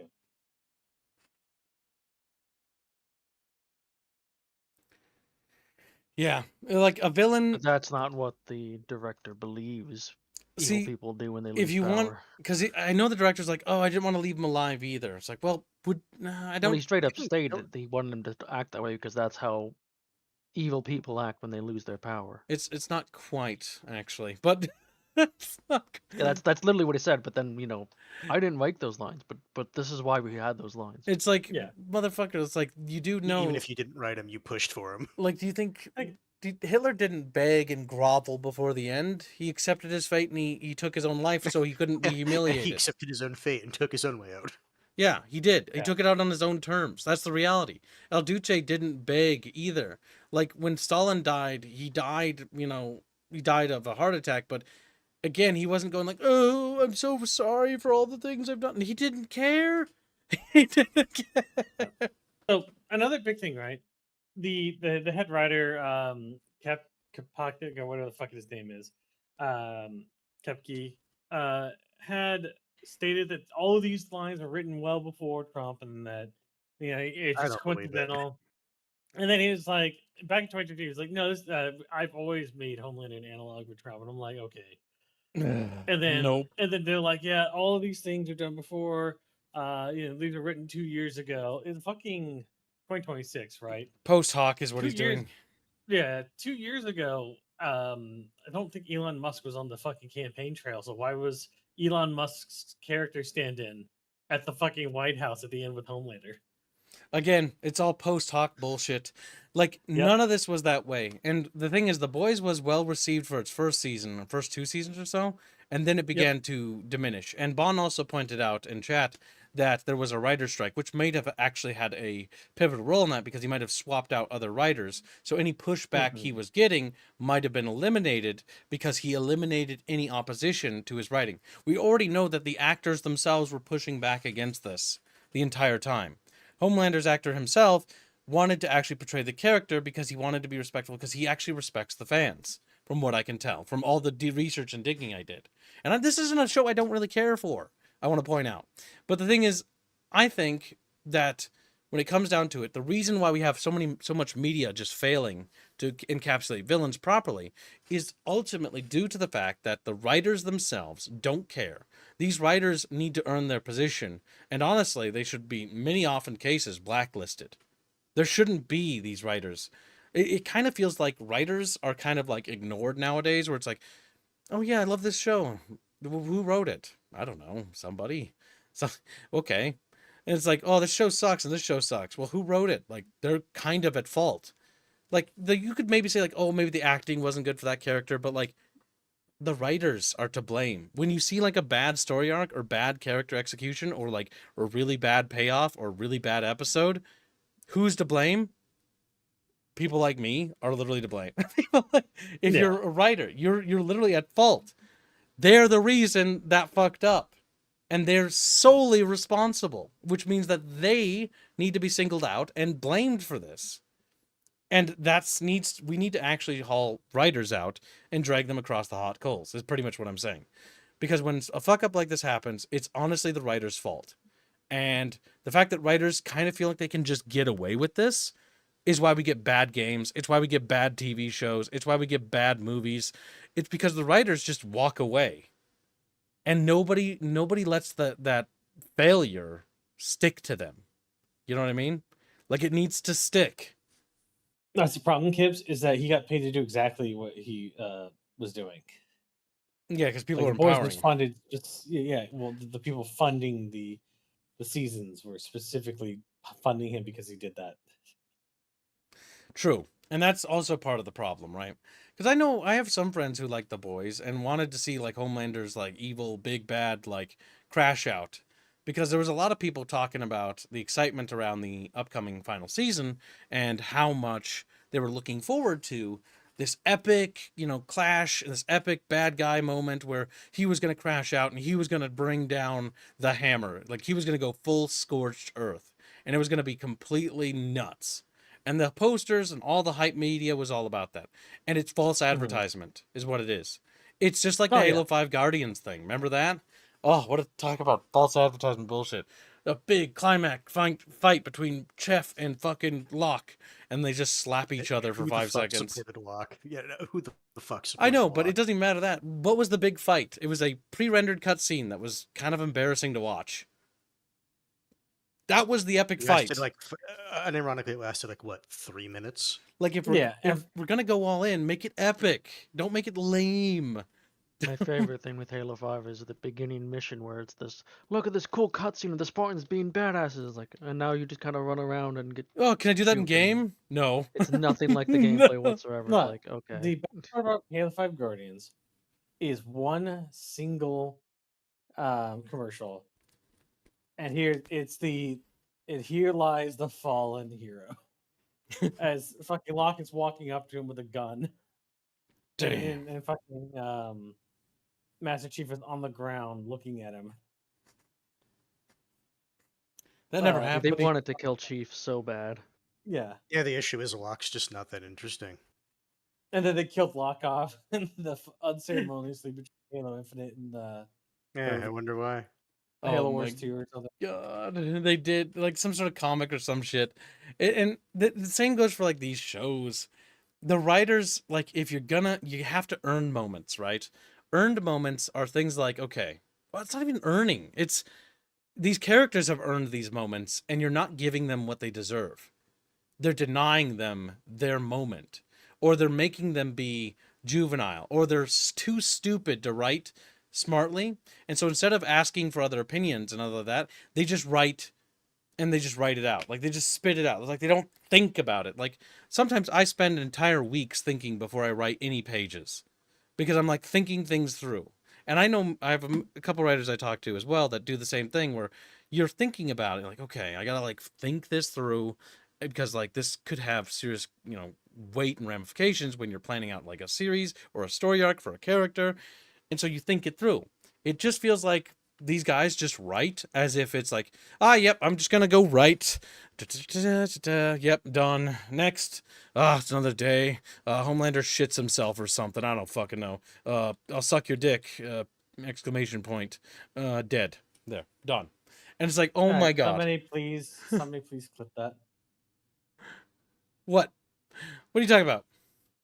We would have so many clips about Kibbs talking about sucking men's penises. Bucky. What the fuck? I'm I quoting. come back and I hear Kibbs talking about sucking dick. Guys, please. He also had a clip of him saying about wanting to empty his balls. Whoa. And another man. And another man. Damn. That was like you see what you do when you take me out of context. It sounds really bad. Out of context? So What could the Kibbs, what- context I wanna possibly point be, out- Kibbs? No, Kibbs, I want to point out. We let you like stream of consciousness uninterrupted. Now hold on, for the I past know how 3 that minutes. sounds, and then Bucky just blasts Gibbs. Like Kibbs just says we take him out of context. he does. I'm thinking That's of what I'm all saying. the times he's That's what I was talking getting about getting his male friends pregnant. Just unprompted, just says that out of the blue. Or him slurping on something with both hands and hitting in the back. Yeah, of his he needs throat. both hands, so he has control of it. Yeah.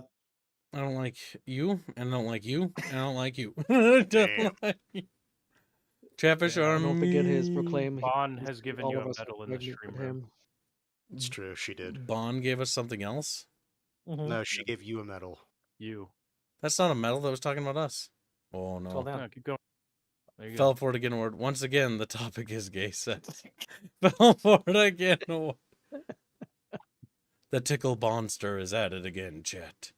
Tickle, tickle, tickle, tickle. But yeah, when it comes to villains like need send-offs, right? Like a good example of a good send-off is Halo 3, the ending where the last prophet Chief doesn't kill him, the Arbiter kills him, and that feels earned because Very thematic. Yes. Very appropriate. I It's am not- the voice of the covenant, and so you shall be silenced. And then like, "Bleh." Oh. I'm sorry, I'm sitting here watching the fucking looking at the fucking Night King and just remembering it's like, oh, it should have been John Kill, but no, they gave it to fucking Arya. Fuck off.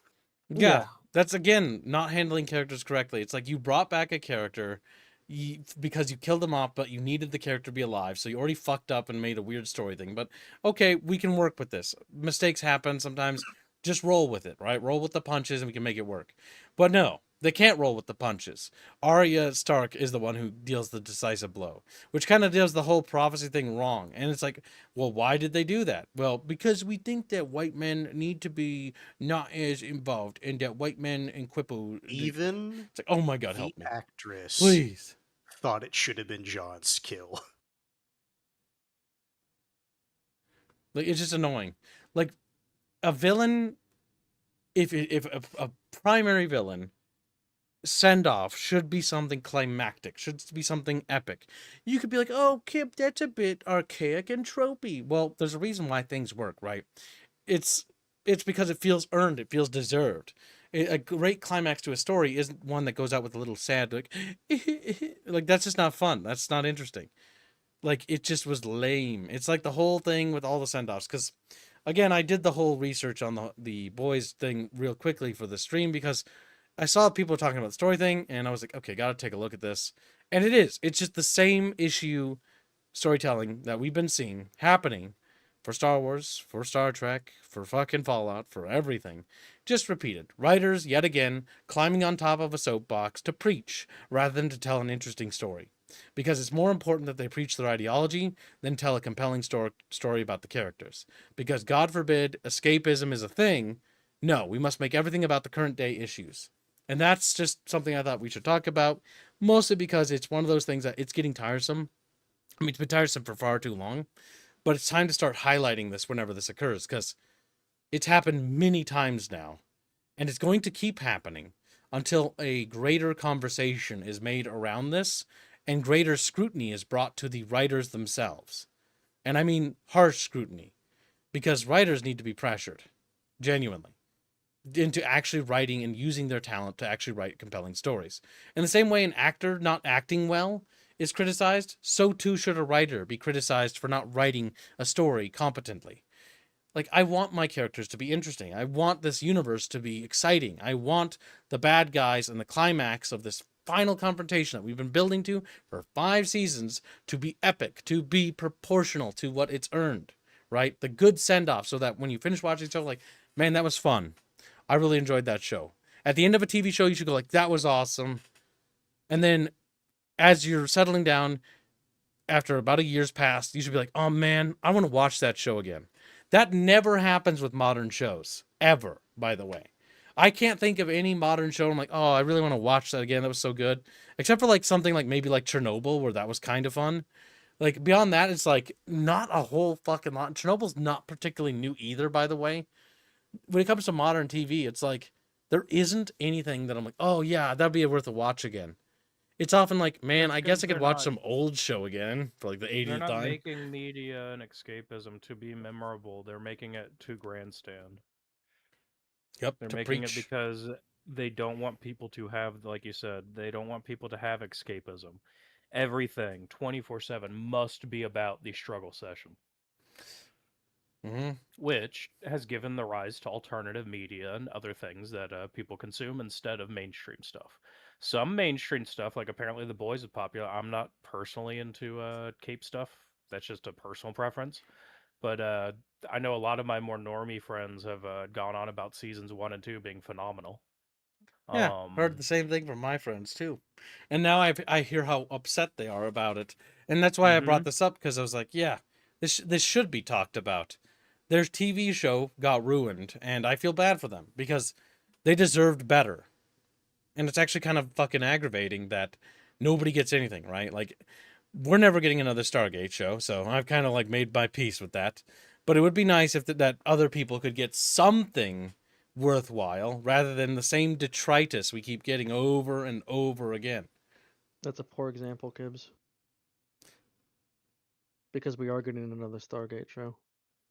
That isn't a poor example. But we aren't. It's not Stargate. It's just further evidence that most modern writers don't actually care or give a shit. They'll continue to enshitify things, and all it's going to do is further decentralize entertainment. That's a word I really like. Enshitification. It's a beautiful word. That's what it is. I mean, know. Enshitification is a real word, chat. It's the process of basically making something shitty. There's that ad. Or not, I don't know about ad, but like that. What was it? Norwegian or something? It's about the guy whose job is to make things shitty. It's to raise awareness about. I make things shitty. It is. Yeah, it's either Norwegian or Swedish. Yeah. It's enshitification. It's an entire ad. It hits the nail on the head, yeah. Yeah, his job is like, I make things shitty. I see good product and I make it worse. It's delivered with such perfectness. Yeah, Scandinavians have a good sense of humor. He loves his job, Gibbs. He loves his job. Like my dad, he made things shitty. I make things shitty. But in the modern world, it's too much for one man to do.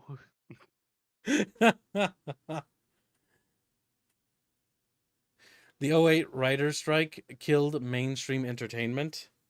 2008 writer's strike? Maybe. I can't remember. 1908. 1908? No, he's referring to the 2008 game. Oh, yeah. I was like, what? Like, guys, I'm going to break it to you real cruelly right now. Modern fiction, like the way it's popularized, was actually hated and detested. But never mind. I don't need to talk about that. It wasn't until like the 70s and 80s when people started actually giving science fiction the time of day. Before then, it was kind of obscure, and it was not looked at entirely favorably. So Never what I'm forget the hearing story of how is Dune got published. the burning of the Library of Alexandria is to blame for everything. Yeah, it's been going back. downhill since then, If Chadwick. you're going to go back far enough, it's true. It's pretty ancient, Stupid Jade. ancient triremors. Fucking, oh my god. The 1904 writer's strike killed cinema. The 2008 writer's strike. Maybe. I did not really looked into the 2008 writer's strike. But I do know that writers in general, and strikes in general, are actually just really bad for the quality of the product and should be not something that should be continued. Like, it's understandable to be upset about something, but like if a piece of entertainment media experiences a strike, you can always usually tell because like, ooh, that's a little rough. There's something crunchy about this. Jano has a point. What? What's Jano's point? Says none of None this of would have this. happened if we retook Constantinople. All right, Turkey, we're going to Thanks. war. Turkey's like, what? All right, Turkey. Please, please, like, give us a gift to give it back. They're European, you know. They're not for long. Not when Turkey loses Constantinople.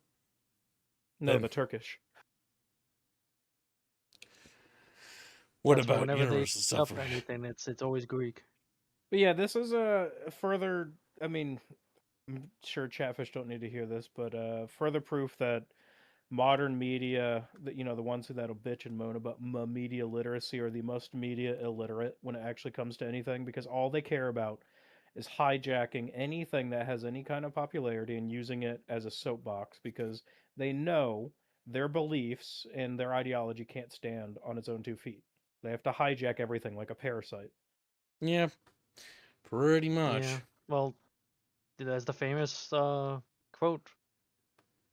Frederick kind of says, From 08 Tolkien. made it fucking expensive to hire great or even good writers. So those writers could not train those that entered the industry after it. Okay. I mean, it makes sense. See, I'm mostly looking from an indie lens all the time, so I don't really know, and I don't know about cinema writers. All I do know is that writers in general and the quality of writers we have in the modern era are incredibly pathetic. Not all of them, mind you. There are some really talented ones out there. But genuinely, if they were talented or they were, I don't want to say the name because it's honestly not something I want to do. But there are some writers who were good and then got infected by a mind virus, is all I'm going to say. And their work took a nosedive. And it's like, holy crap, guys, this is not looking good. This is not. Well, the second you try to put propaganda into writing, the content of the writing no longer matters. It's about pushing a message, so the quality Mhm. just takes a nosedive. Yes, because everything is there to facilitate the end goal. You stop thinking about what a character should want and need and what they need for the development and nurture that development. Instead, you're focused and fixated on how can the character serve my agenda for propagandizing this message? How can I have Celeste, propagandize, like why we should like think a certain way? And if So you when are we start gonna doing get that, Celeste oh talking god. about climate change and the horde of capitalism? She'd be like, I really think that the climate change is bad. Meanwhile, Builder Society doesn't even have them. Or What? how her people are really at fault for what happened to them. Oh no, she's got white guilt. Rip. You know? She's got white guilt. That's and terrible. how it's someone else's time. It's someone else's time. We need to take a step back and let humanity go extinct. Chat- What? Oh, let the It's parasites. time for the bug people to inherit the galaxy. bug people. Bug people. It's like, no, bugs. Wait, but so how Kids does is that part of the correlate bug with people. you will eat the bugs and you will be happy? Eating the bugs is, mean spirited. Cannibalism is fine, actually. It's Hmm. good, righteous even. Chefs are like Well, so the boys taught Chatfish that they can hold Kibbs hostage in the White House, and he will offer up cheeks to preserve himself. Oh, you reminded me. Oh I'm a my God. cyclist. People have been pointing out something funny because the guy, the writer's very, very left wing. Obviously, and yeah. what's the one thing to show a character is extremely pathetic? He's gay. He wants to suck another man's dick. What the fuck do they mean by What they that? mean by this? Yeah, what the fuck? I'll suck dick, I'll eat your shit. Like, what the fuck? Like, okay, if I'm gonna have a character beg, for their life, like, maybe they'd, I don't know, it doesn't really feel like it fits this character at all when I think It about doesn't. Well, Like- because yeah, yeah. He's not gonna beg. Like, begging What just did he doesn't mean by fit. that? What did he mean by sucking someone's dick is the most pathetic thing you can do? Like, it's What did just, he mean by this? it's Chatfish? called breaking character, and it's not a good thing. It's Like I think Rapier's getting at is that the most insulting thing you can make a person do is make them gay. make Apparently, to the left leaning Like, people who are writing according to him, yeah. yes. Yeah. Apparently. the most insulting thing you can do is make them suck another man's dick. What And do it's they like, mean by okay, this? I mean, that's true based on what you're saying. So that means that this writer really doesn't like gay people. But And canceled. just like, Paulie just Alright, disintegrates. Bond, get the award ready. He's circled back to gay sex. What the fuck? Why are we talking about me? We're talking about this writer. Jeff is like, we've always been talking about you, Kibbs. what? Yeah. Curious. Kid looks in the mirror. He's whatever this fat retard is. I look "Oh." bald and wear glasses. I mean, I do wear glasses. Curious. And you're also bald. No, I still have hair. That's something a bald person would say. Rapier, confirm or deny. Confirm or deny. Why would Rapier confirm it? Yeah, he's bald. He's bald. Well, Rapier, you're bald. I shaved my head, yes. Okay. Is it something you would say? See, Bonobo's been here I the whole mean- time. She's just pretending. I've recently adopted the bald life, and I could say it's better than having hair.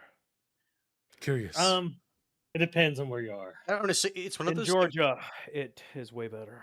Yeah, I want to say it's Hot one of those things, hell, depending yes. on where your hair is at. Huh. Like, if you're that guy that's like you're starting to get bald patches, The balding just bunch. shave it. Oh my god, Chad, what if we become the balding patch? The balding patch. The balding Give him bunch. balding. Balding. What if we call it balding? The balding bunch. And Chad's like, what? Is everyone's bald?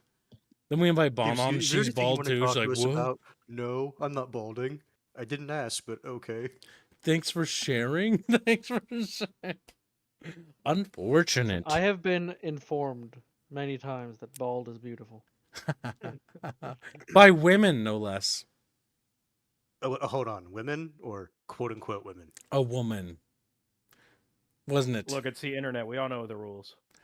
Women don't think that. Women hate men. They loathe and despise us. Like, we hate men just because they're different. That's what they said, too. That's what they said. They like mud and dirt. Bon is bald too, says a Doman.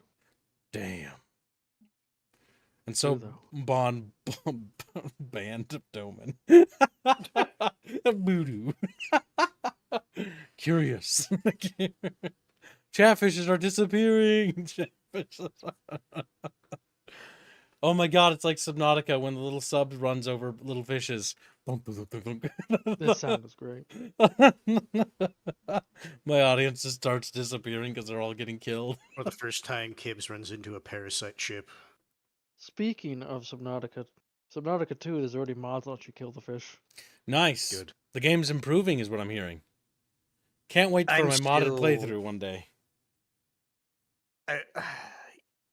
I just don't agree with that direction for the game. Like they should let you, at the very least, have some way to. Oh, make I the fish suppose piss you off. didn't get your opinion in. So let's start with Bucky. Bucky, how do you feel about Subnautica 2's pacifism? It is non-canon to the story because you had literal torpedoes in the first game. Yes, I 100% agree. Mhm. Hands? I've already said my opinion. When I first asked about it, I thought it was stupid that they went even harder into the you cannot do damage to the wildlife because that is just not how people think, especially in survival situations. Yes, it's absolutely nonsensical. I like Right. Subnautica quite a bit, but I think the developers are fucking. Well, specifically that one No, chuckle fuck is It absolutely is retarded. one specific guy who has claimed credit for the reason that they're doing that, and he has publicly stated He's the reason the why he's entire blocking reason the is team from because doing of it. real Yes. world events. Yes. He He's said that he even doesn't want to inspire people to kill things. he's even admitted that he's the reason why the team is not able to do it, because he's blocking them. Because apparently people on the team do want to add it. He's just cock blocking them and then gloating about it. So honestly, what I expect to happen if this guy's actually behaving this way, Google Docky. Anonymous. A developer will No, leak that over We time. need to change the. We need to change the culture. It's no longer Google Docky. It's Notepad now. Notepad. Just Notepad textual. Yes, I expect if he continues that behavior, he's going to get thrown under the bus by his own team. Like those people that torpedoed the general view of Disco Elysium. So, Kibbs, can you pull up Steam for me real quick? Yeah, sure. My mouse is dead. There's also a thing the Chatfish posted. I'm gonna repost it Okay, what do you want? because it's a PSA. What do you look for? Look up Plantation Simulator for me real quick. Plantation Simulator. Simulator. Oh, this had a controversy recently. What? Why don't I see it? Illegal plantation? No, Plantation Simulator. Why is it not showing up for me? Can you post it in Steam chat or Discord chat, please? Oh my god. Looks at Bucky. Bucky looks at Kib. How are you? There goes Kibbs again. He's like, whoa. 'Cause here- It's funny. It pops up for me. Yeah, I yeah, see it pop right up for away. me, What yeah, the well, fuck? Plantation Simulator. Post it in the Discord chat now. Oh my god! What is this? Why are you laughing? What's wrong?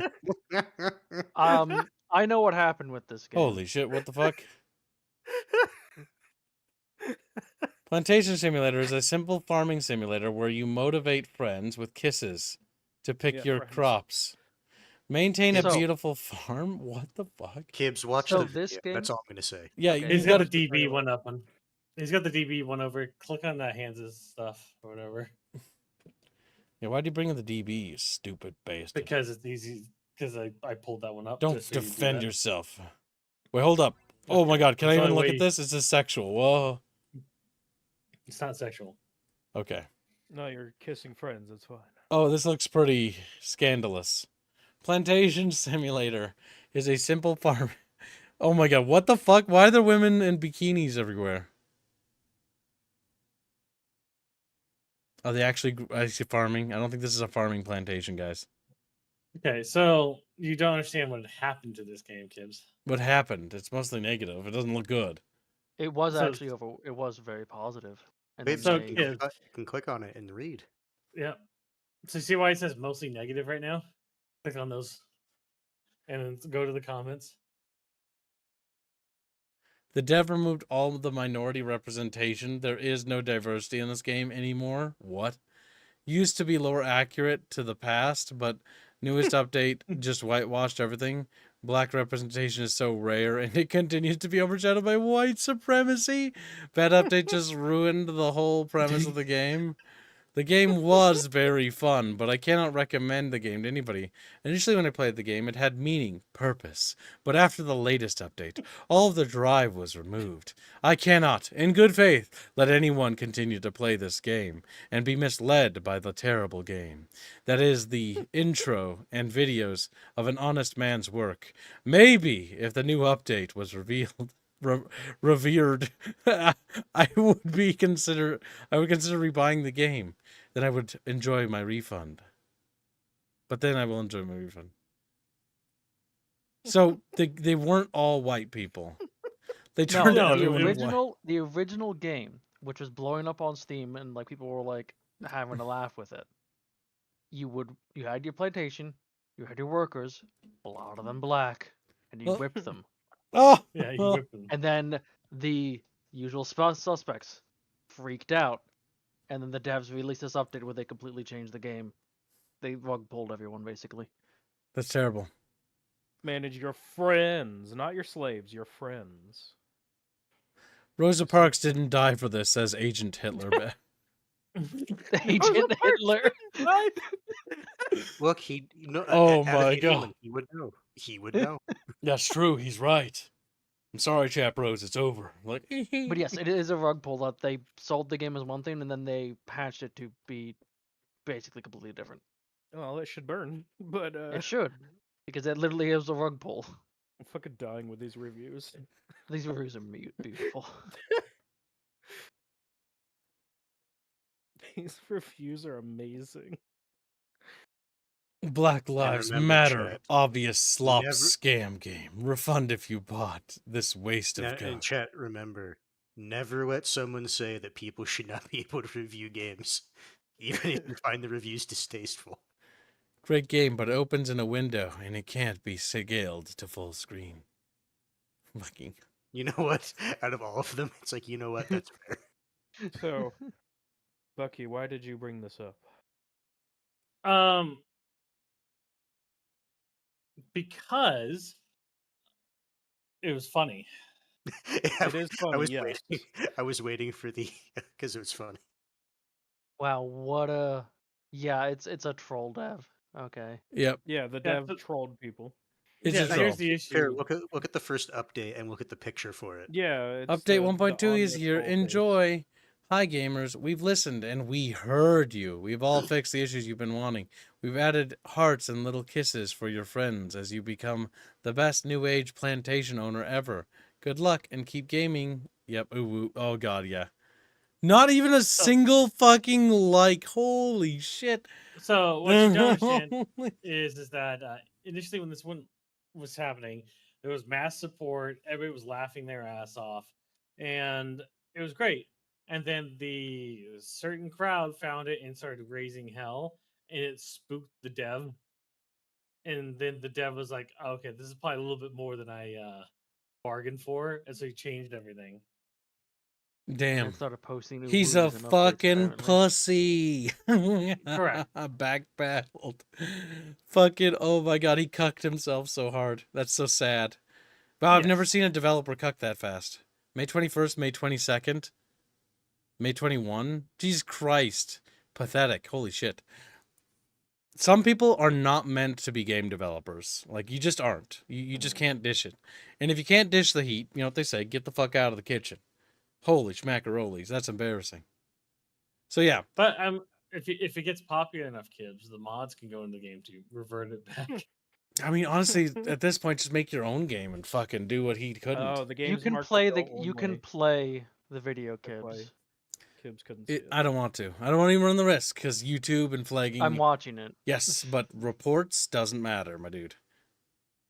Doesn't matter. Gay ops and all that. Not gonna bother. But there you go.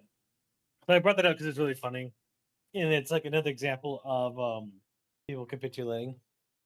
Yep, he bitched out. He was starting to win traction, and rather than having any cojones, standing his ground, he fucking folded like a bitch. I mean, hey, credit where credit's due to developers that do stand their ground. Factorio didn't fold. He stood his ground, people rallied behind him, and he got through it. Happens every time. Stand your ground. And if you are a developer and you're standing your ground and people are pressing you, reach out to people. Reach out to people like me. Ask for help. You're not alone. You don't have to be alone. If you got cojones and you're going to stick to it and fight through it, you don't have to fight alone. I mean, it worked for Factorio Dev, like you said. He went from like rather niche but popular to like into the stratosphere with sales. Now everybody and their grandma knows what Factorio is, pretty much. It fucking Best Macros O'Brien created simulator. an entire new fucking genre. Oh my God. Unlike the Strand genre.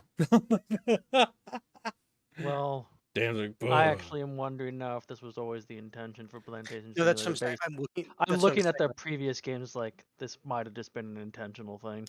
It could have been. Because there are some people that it's like, hey, let's see how big this will be. I mean, I'm not going to lie. If I had to be brutally honest, these games aren't games I would ever want to pay money for. Yeah, these are just shovelware. Yeah. Zombies ate my femboy. Like, What? Like, I My don't pet think. femboy. I mean, at least he's charging what feels like almost not terrible. I mean, these things shouldn't be worth anything. Probably free. But yeah, pretty bad. Pretty ugly. All right. There's another thing, yeah. I Ugh. posted it. Chat. It's right Bitches. above the plantation thing. That one right there that your cursor's Witch on, Haven. you're scrolling past. Nope. Oh yeah, The Witch Haven. kid. The game is being delisted. This looks pretty old, It actually, is. with that cover art. It is. Yeah, that Last is, Chance that is Witch Haven really old. delisting on June 15th, 89% off. Enter the fray before it's too late. You can get Witch Haven 1 and 2 for $1.48. I don't recognize this game like at all. No, it's an old school boomer shooter style game. Mm-hmm. Developed by Good Capstone, old Capstone. published by Snig. Snig! Looks like it's in... It has cursor aiming. Is it like a... I'm trying to tell who it's inspired by. It looks like it's kind of like Heretic. Yeah, Okay. Heretic Blood-esque. The, like, enemy design and just everything about it is, like, screams, like, the, like, 80s Conan-esque style. Yeah. I like the little jazz hand to cast spell. I mean, it's only Yeah, $1.98, that's so it's pretty cheap if you want it, chat. If you're familiar with Capstone games, that's a pretty... They're pretty janky game. Like, they're pretty... special. But yes, video game preservation is important, and I'm wondering why this is actually occurring. I'm wondering, like, are they losing, like, the right to distribute or something like that? I don't know. No, that lava's not too bad. Jason and the Argonauts. Yeah, it's from that, like, era that I was referring to. But yes, with that wrapped up, Chatfish, it's now time for us to raid into Darktide. Is it hashtag better now? Curious, Chatfish. Darktide. Why was I not aware of this? Because, you're smelly? Is it You quick? need to download Darktide. I guess you can't play with us. Yeah, I guess you're gonna have to watch in the I cuck guess chair. I'll leave the stream. See that chair? That cuck chair? Sit in it. Sit in the fucking cuck chair, boy. No, Boy. okay, first off, Kibbs, you know that's Rapier's chair.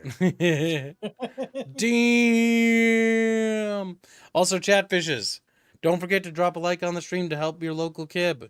Kib is small and weak and sad. And you don't want me to Yes. eat your shit, so like the stream. you Weak, don't want me to eat your... Weak, small, sad, pathetic, loser. Wow. All the above. They're really just gotta help him. Mean and hurtful. Mean-spirited. Exactly. He is. Yeah, he's mean spirited too. No. Oh my god, the voice acting. From the nether realms. Oh my god. It's beautiful. The fucking hand! It's beautiful.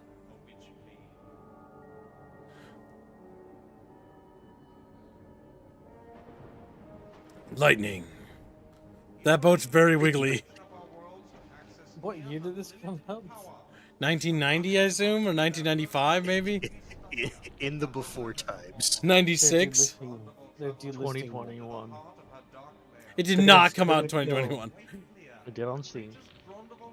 I know, but when was this game developed? Google it. 2020. No, it was not made in 2020. That's what Google say. You like son of a bitch. You can tell this is Krusty. Because a Krusty game tries to be state of the art, but having weak, like an older technology. Insurpassable.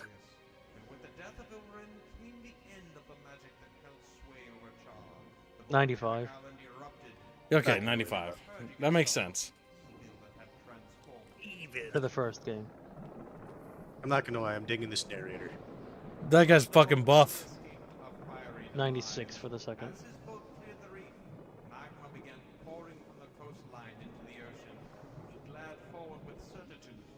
Certitude. He was wholly oblivious to the nefarious chain of events he had unwittingly set into motion. All celebrated the hero's return. Oh my god, no. I like the stiff animation from this era, where it's like the one object that needs to move moves and nothing else. Rendezvous woke to an unearthly quiet. He walked outside to a disturbing scene. The entire village was deserted. But then he heard something flapping to the north. Flapping. On leathery wings that shook the trees, an ancient dragon flew gracefully in towards the village parapet. And disappeared.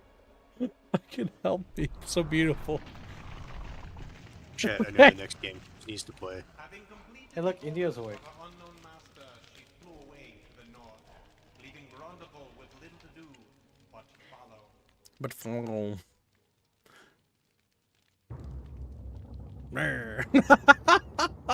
Seriously, how long has they made a movie? Okay, it's done.